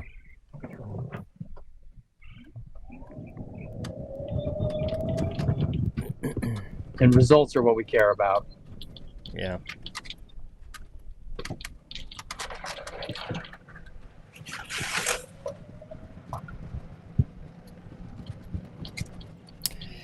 Yeah, it's funny to your point, Cat GPT, how there seems to be these kind of fads or trends. Like, there's a certain chipping follow-through look, right? So I see a lot of, especially because I'm in Florida, right? This is where the families come. If, you know, they're like, oh, our son or our daughter is going to be a big-time golfer, and we're going to get them into a D1, and maybe they'll go pro, and we're going to, like, kind of focus the whole family on you know, the kids' golf. Little Billy's golf. Yeah. Yeah. So I see a lot of, like, top-tier amateur youngsters out on the course. And there's definitely a fad, a style with the chipping. I was thinking about reworking my room so I could actually stand back and, like, be way back, but there's, like, a specific follow-through look that they all have, and you don't necessarily need to have this look. It's sort of the, like, bring it up and then, like, you're gonna, like, holster it type thing kind of look. I don't know. It's hard to describe. What's going on with the camera? No camera? It came back, or maybe not. I don't know. Is it overheating? Something's going on. Nope, just bad data. Okay, yeah, just doing something weird. Well, I'm gonna chip in here, so I want good data. Yep. Oh, Speedify being a butthead. Yeah. Andrew says the youngsters at college golf are trained to hit it as far as possible. I'm sure they are. Yeah, they're in the gym at 17 years old. Yeah, I think they're in the gym earlier than that at this point. Yeah. What's up, Barry? Good to see you.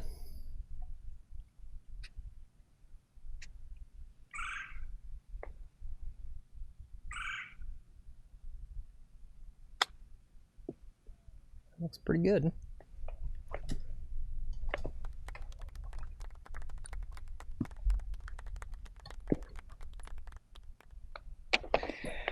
Okay, there's a par. All right. Wait, really? 2, 3, 4. Okay, yeah, okay. Yeah, okay. Yeah, okay, it's a par. Okay, believe me.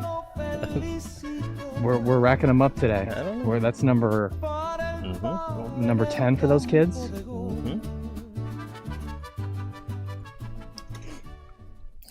Yeah, D-Boy says, this man is chipping today, yeah.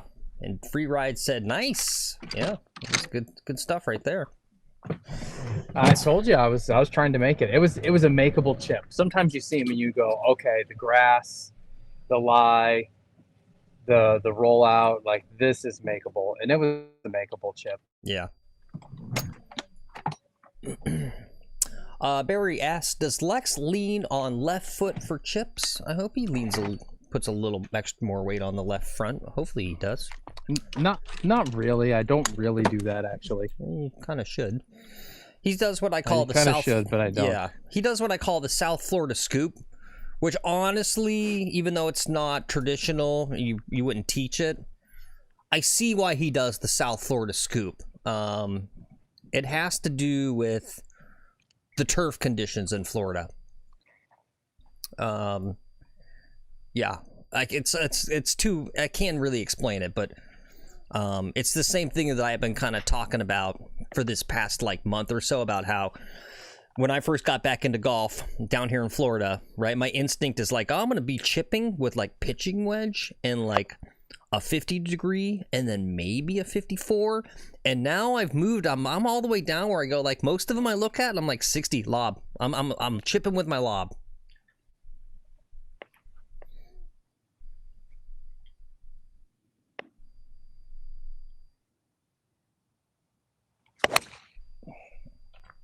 Land safely on the green. Course management. It's on the green. All right. Got a long putt, but it's on the green. Very nice. All right, let's take a look here at hole number 7. This is my nemesis hole. I've scored up to a 12 on this hole before. Go ahead and switch cams here. God damn it. Ah, I'm being crappy with my button pressing today. Yeah, Alexa, when you come back from your camera change, Andrew's wondering about what ball you use. Oh, I play a Max Fly. It's a Max Fly Tour X.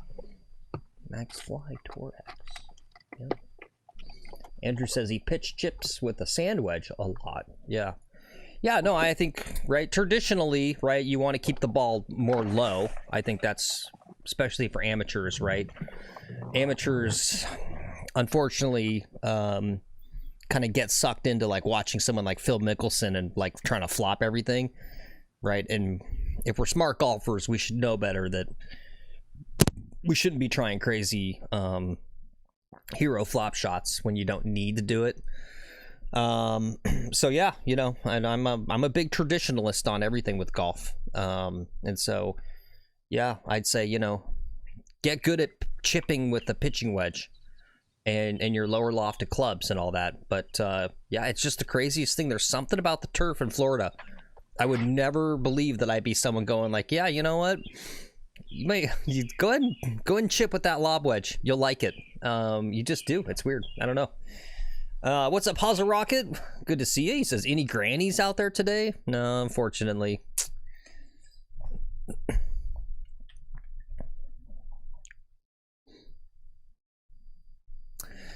Yep, and Cat GPT says, same here, bro. People give me shit for the way I chip. I be standing on my left like the Leaning Tower of Pisa. I don't know why they're giving you shit for it. I mean, maybe they're just jealous because you're doing it properly and they're coping. I don't know. I mean, you should have your weight forward on your lead side. I mean, that's just basic chipping fundamentals, right?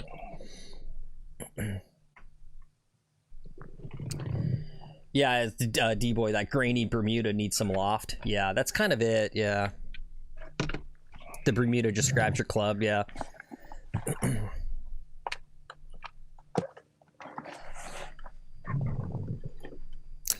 All right, grannies, let's go. All right. Yeah, I was talking about your stream yesterday, Hazel Rocket, and how much I wish more people could do a setup like this in live stream golf. Like I enjoy this, right? But I'm working, like my brain's working hard. I'm doing all this stuff, blah, blah, blah, trying to put on a show. Like I had so much fun yesterday being able to just be a viewer and just like fuck around in your chat and type crazy stuff and just watch, you know.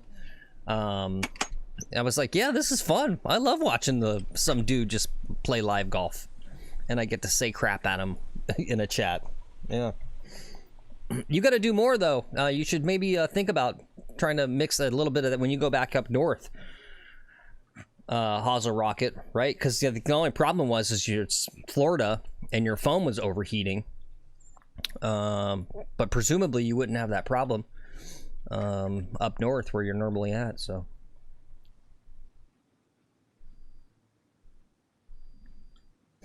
But yeah, yep, that was overheating phones. Yeah, that was fun though.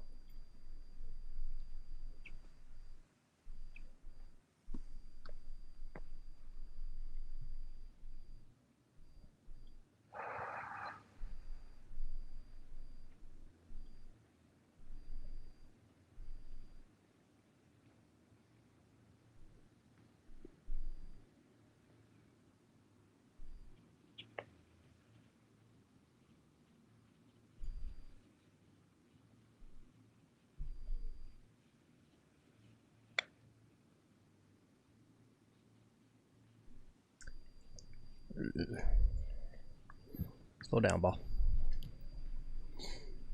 That's honest. Camera's still good. Yep. Honestly, not bad. I would rank this as maybe the hardest green on this course.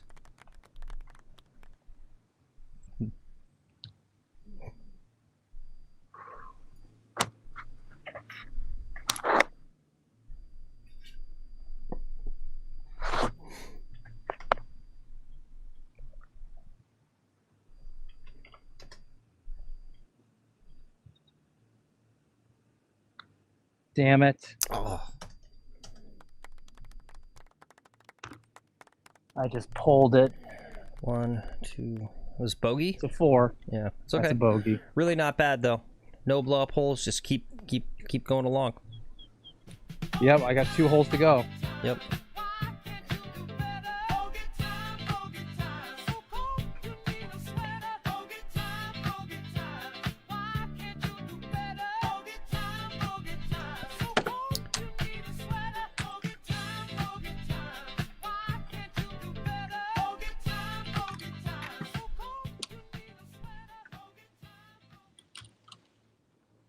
Boom, boom, boom.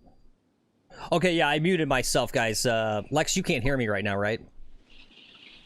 Check, check, check. Yeah.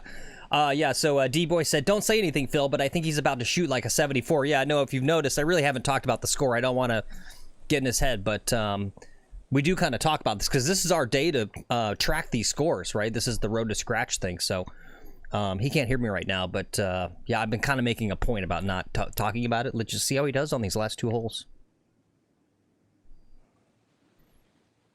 All right.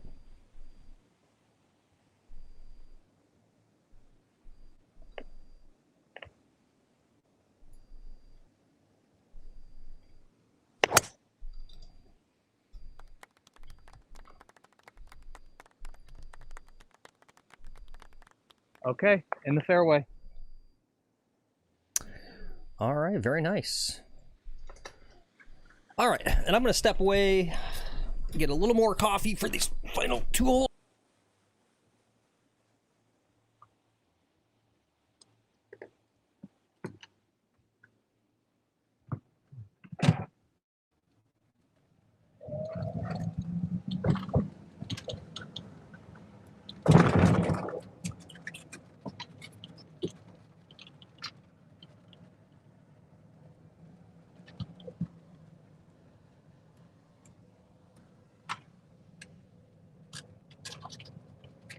Guys, I think we play 27 holes.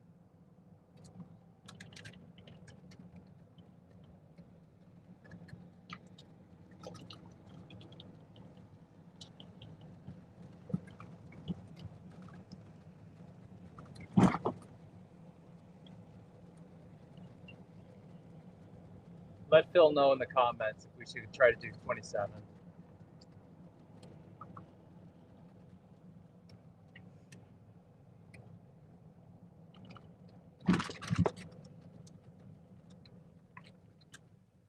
All right, we've got 118 left.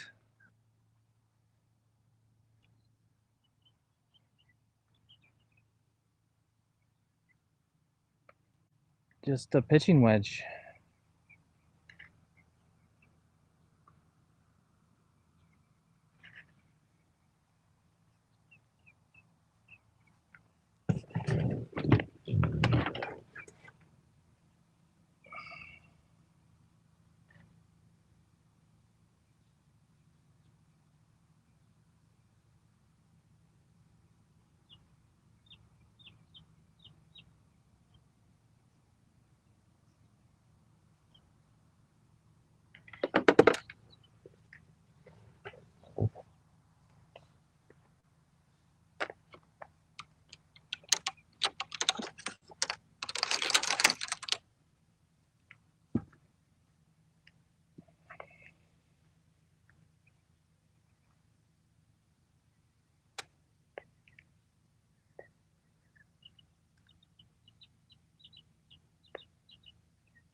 All right, just below the hole.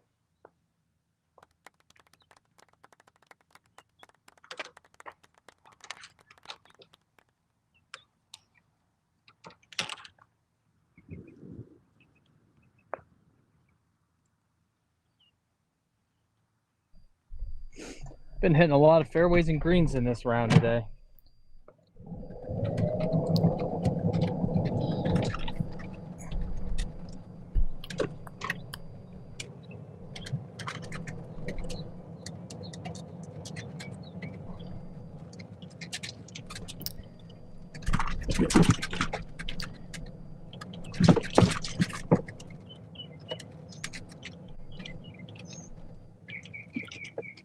No, I went to get more coffee. I'm back. I'm just You looking wash at your some- hands? from making coffee? Yeah. No. Did you make some Phil Delphine's bath water? No, I didn't actually use the restroom. No. No? Nope.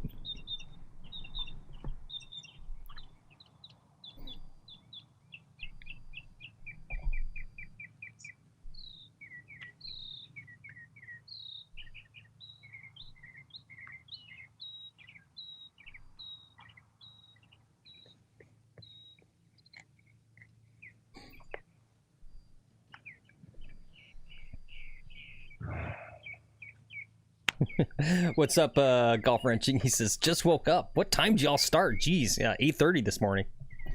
It was literally just me and Cameron in here for like 20 minutes. It's just like, oh, and I was talking all nice and quiet. We had a nice little morning, just quiet stream.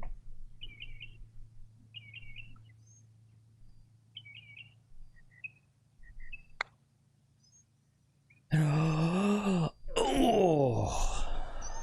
so close. But that's another Okay, there's par. a 4. Yeah, Another well, par. Mariachi. mariachi.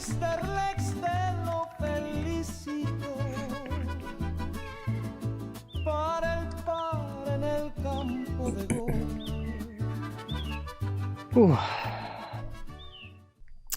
I read it, guys. Yeah, I saw that. This is kind of funny. I love this. Here's some news for you guys from Golf Digest. Comedian Shane Gillis reviews his trip to the Masters. It was dog shit. It sucked. Yeah,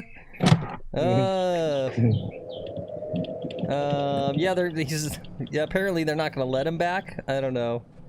Let's see. What did he say?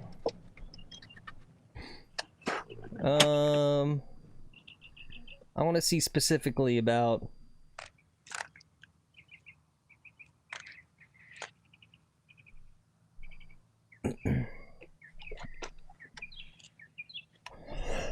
Oh, it's just because he hates golf. He said it's awesome, it's beautiful, Augusta, and you know it's effing the Masters. So you walk in, you're like, this is awesome. Then after an hour, you go, oh, it's effing golf.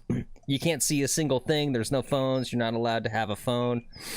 So you got to look at the scoreboard. Somebody's like manually. They're like, oh, he got a 2 in the last one. You go, oh, nice. Yeah, okay. Yeah, I kind of see what he's saying there. I would, whoops.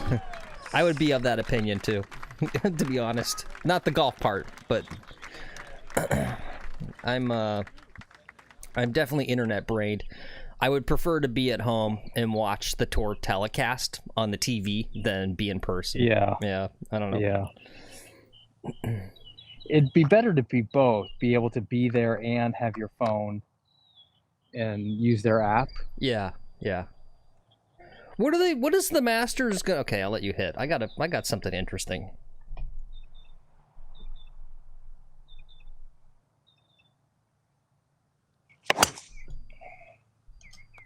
That was low on the face.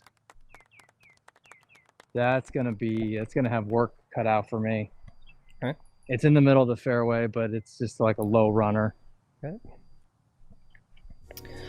That's what we call in the business a warm burner. I came up with that term myself. Thank you very much. Here we are, hole number 9, par 4, 422. You know what? Having a little shorter, low shot here, there's nothing wrong with that. Really don't want to get you really just need to be in the fairway on this hole. Just as opposed to, you know, feeling like you need to hit it long.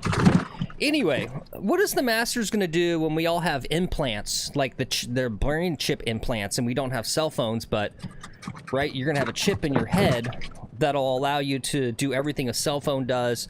You'll be able to, like, you know, record with your eyeballs. You'll be able to close your eyes and watch, like, YouTube inside your eyeballs, right? Like, are they going to make people, like, turn off their brain chip implants before they come on the grounds, right? Like, because I don't...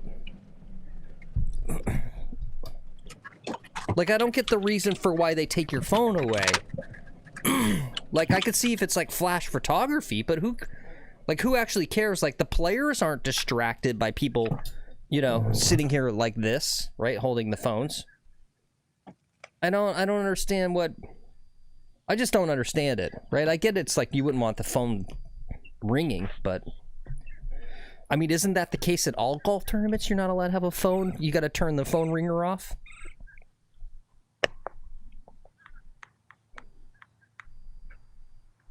164. Should be a 7-iron.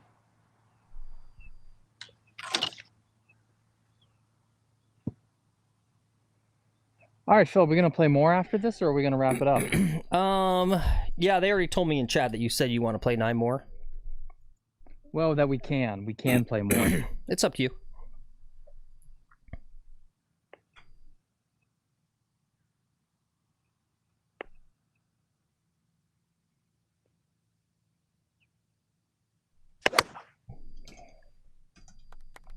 God, I'm getting lucky. Get lucky. Get lucky. Get lucky. Oh, that's so lucky. All right, guys. He was up all night to get lucky on the golf course.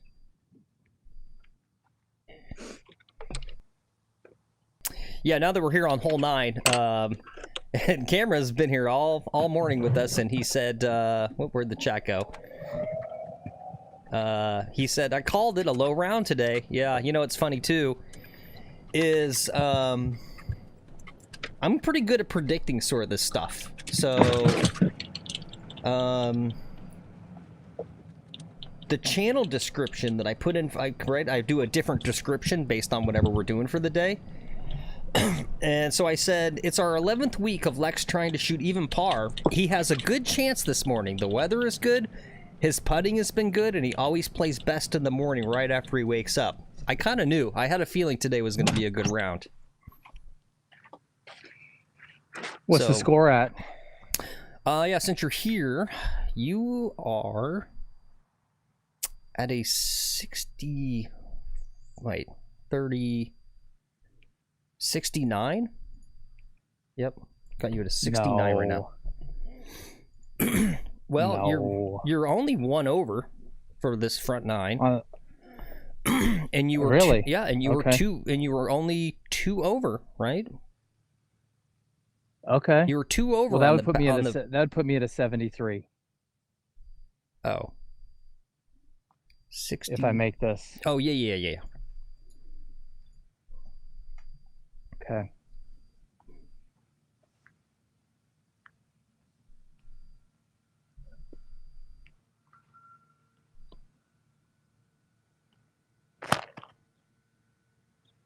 Yeah, I mean, I think the back is wide open now.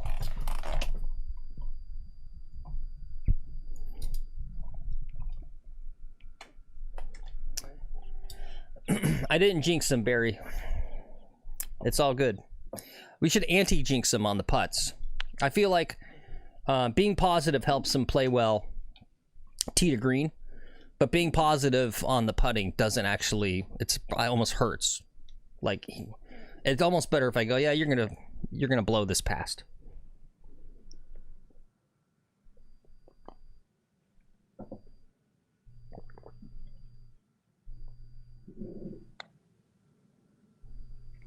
Oh, well, I guess that does work. Okay.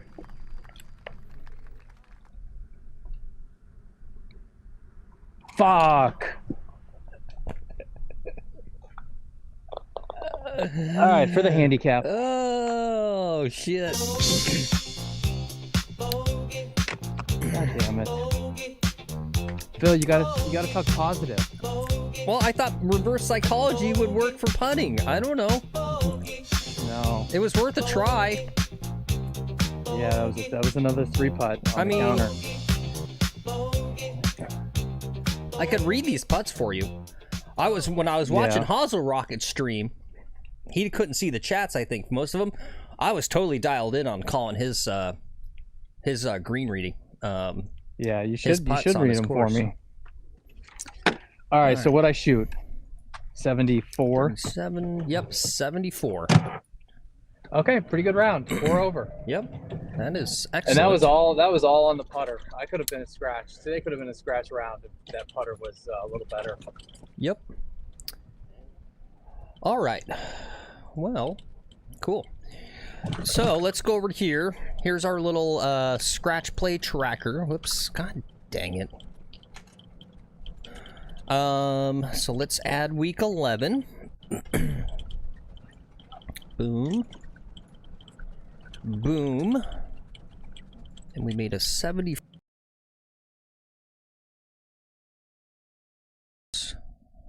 Wrong buttons. Turn my mic off. So that's a 74. And then here on our average, we need to add 13. Okay. Yep. So we were at 82.55 for the average. And that 74 brought that average back down to 82. So, yeah, there's a little tracker, guys, on Lex's little kind of road to scratch. As you can see, I think the overall trend line is going good, though. Right? I think it's going good. Maybe I should try to do a graph. Build a graph somehow. So that we can see that. Oops. Oops. God damn it. Yeah, no, I had a way to get the putter to him, Cameron, and I forgot to give it to the person that went down to his house to give him the putter. It was all my bad. I just spaced it out.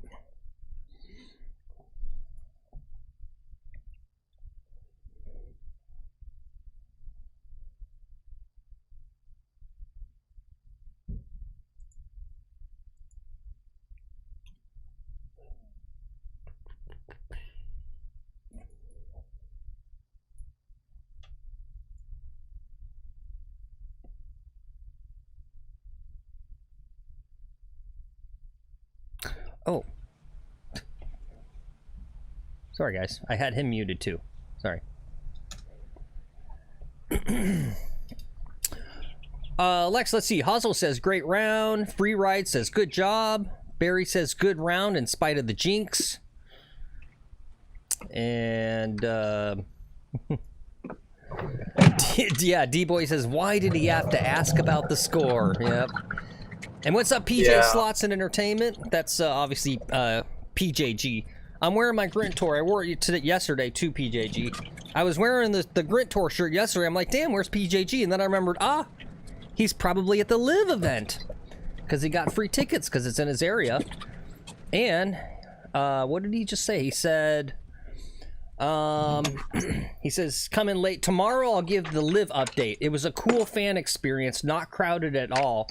Maybe 20,000 people. Interesting. You know, they were really kind of pressing it. Oh, there's PJG. They were really kind of massaging the media yesterday, though. There was a lot of kind of conspicuous tweets about how busy it was there at that Robert Trent Jones course. Like even one tweeter said that he thought there were more crowds out there for this Live event than there were at Quail Hollow for whatever last tournament that was. So I don't know. Maybe you can give us your thoughts on that.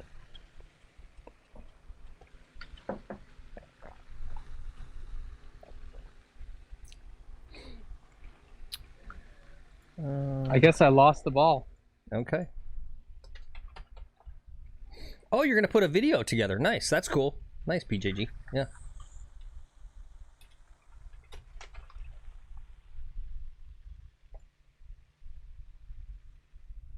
Very nice.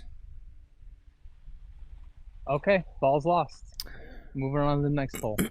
Okay. Nice. Do you guys want me to clear the scorecard and keep score on this, or are we just gonna chill? No, we're just gonna chill. Okay. All right. Good.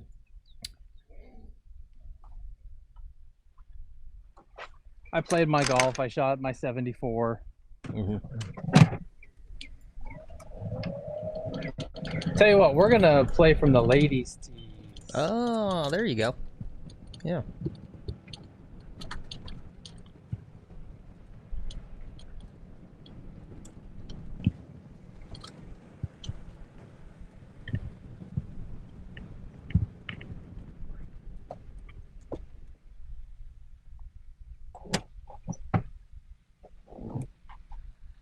$300 yards.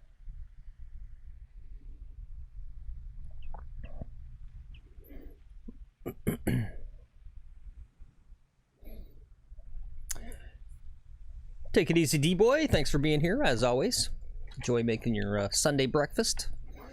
Always a fun family activity. Sunday morning breakfast. Yeah.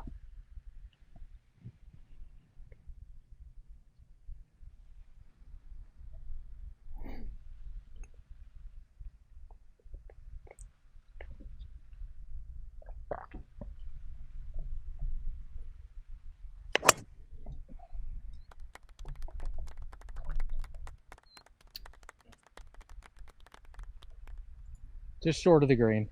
Cool.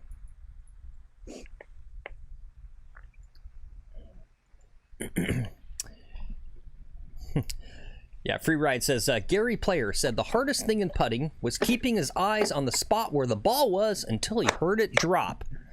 That's both good advice and sounds like a typical humble brag from Gary Player. That's like a good advice and also kind of arrogant at the same time. I guess it can be justified when you're Gary Player, though. Right? It takes a lot to be one of the greatest players in the world and be a short king. Yeah.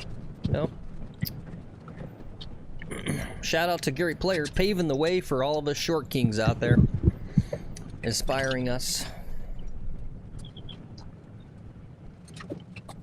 Speaking of short kings, look at this guy. This little girl's got a better swing than like 90% of us. Watch this.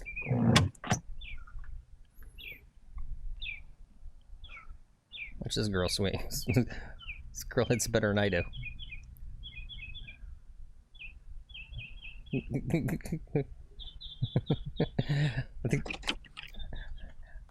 I think she's got more distance off the tee than me too.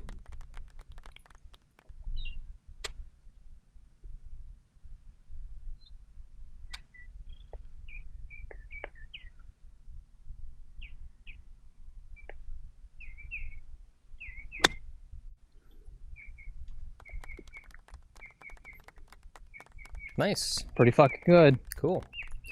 Oh yeah, PJG, since you went to the Live Golf event yesterday, and we were talking about Rick Shields in the chat earlier. Did you see the Rick Shields out there? Did you see any celebrities? Any celebrity sightings besides the players themselves? She looks taller than me too. Yeah, she probably is about the same height.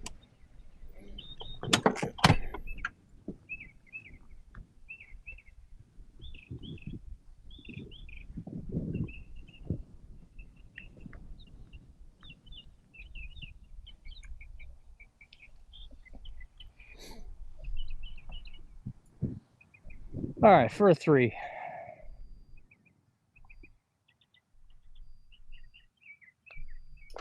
Lime's in the chat. All right, very nice. PJG says no celebrities. Well, I guess you would have been the celebrity, right, PJG? You're like, hey, I'm a big time golf YouTuber out here. Like and subscribe.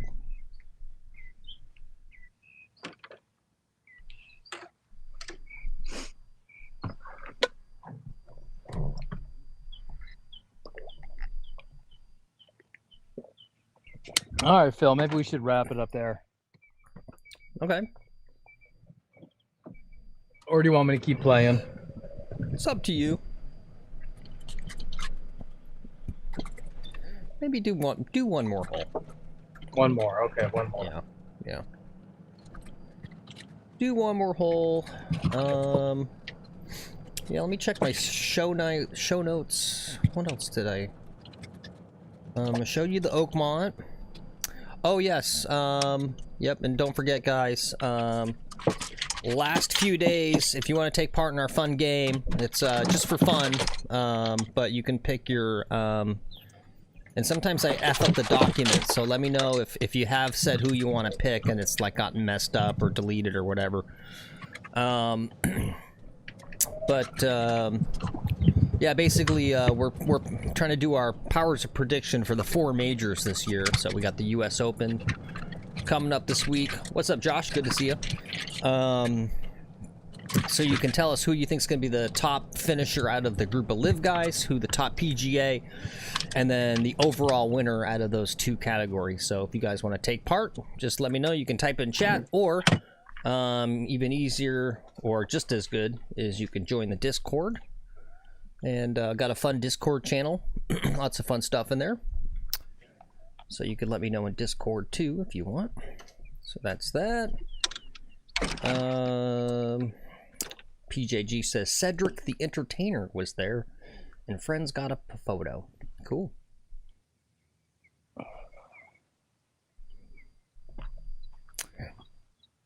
Oh, did he? Golf Frenchie?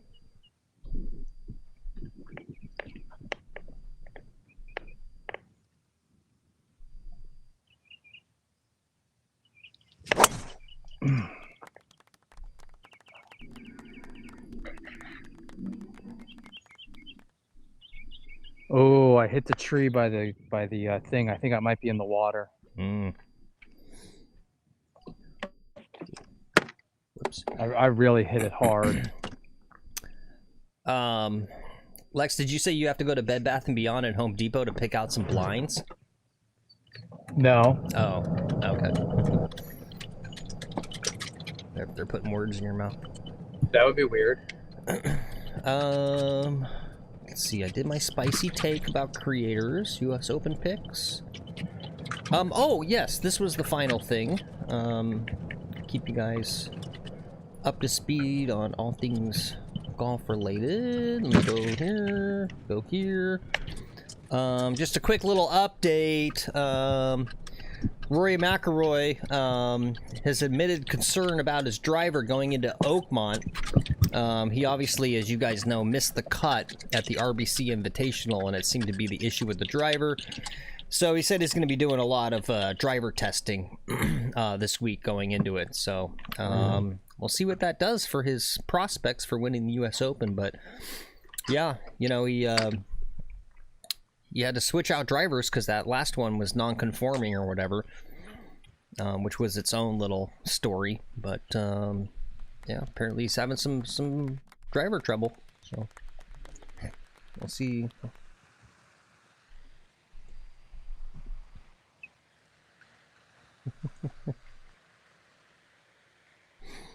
I got you. All right, what did we learn today? An old school reference. Yeah, I've never seen that movie.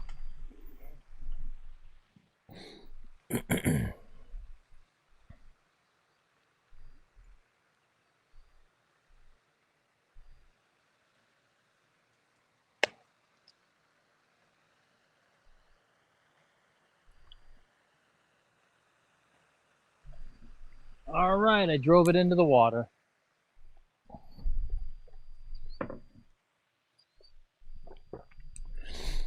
Oh yes, good call, Lil Golfy. Yeah, that was the other thing is, I was thinking about that. Like, is that gonna hurt the sales of that QI35? Yeah, he doesn't seem to like that thing.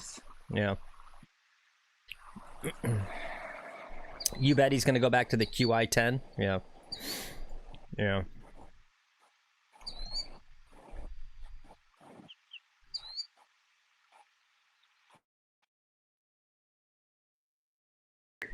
Check, check. I can hear you. Feel I lost you in my ears. I'm Oh. gonna hit this shot and we'll call it good. Okay, sounds good. Sounds good.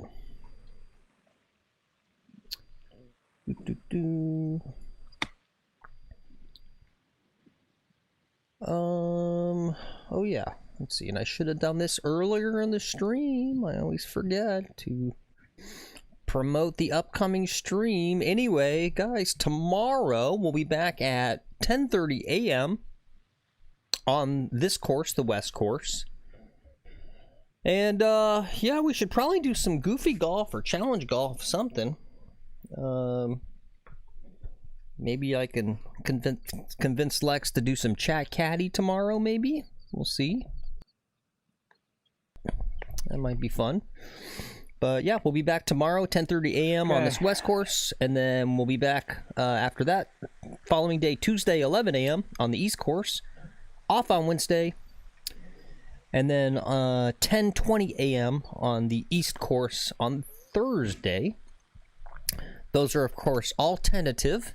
All right, so it all depends on schedules, if weirdos pop into his tea time, weather, all that sort of stuff. So, but that's generally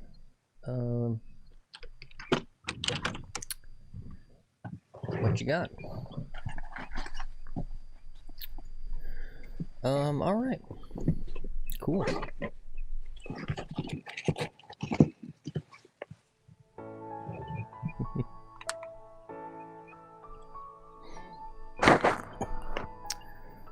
PJG says, can you link me in the broadcast live? I could be the color analyst. Oh, yeah, if you want to come in for maybe one or something, I'll ask Lex.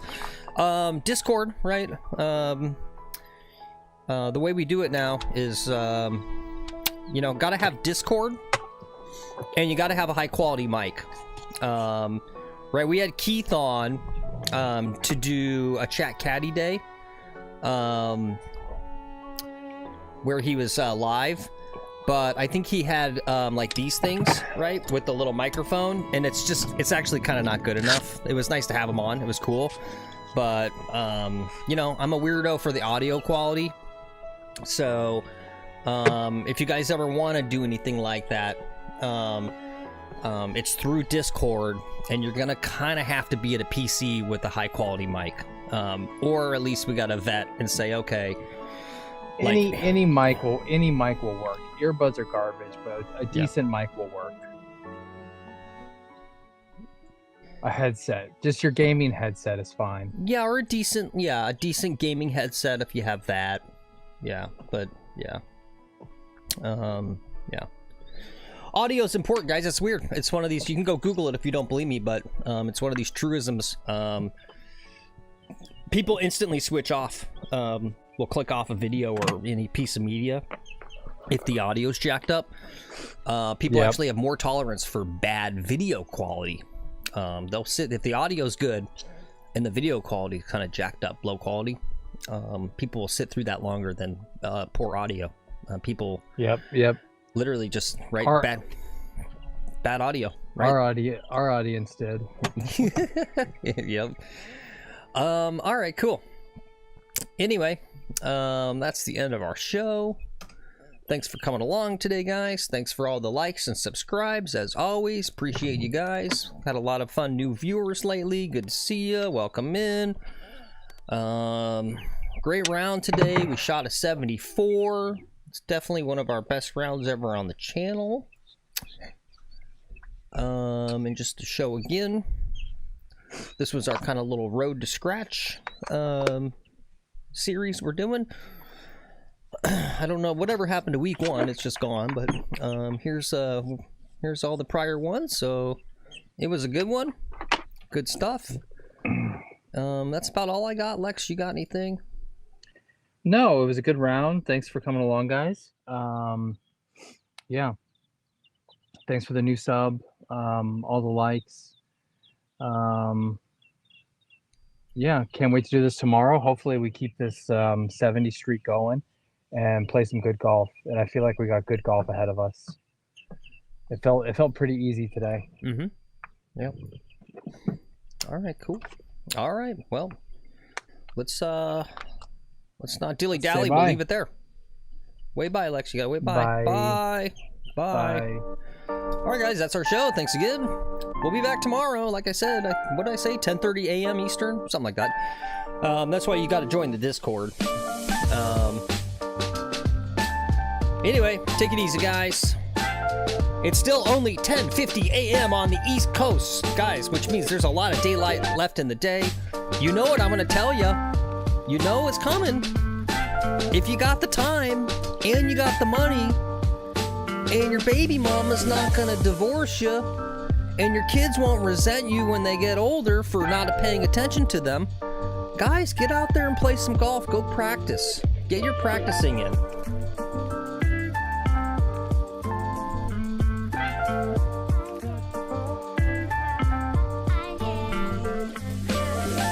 All right, bye-bye.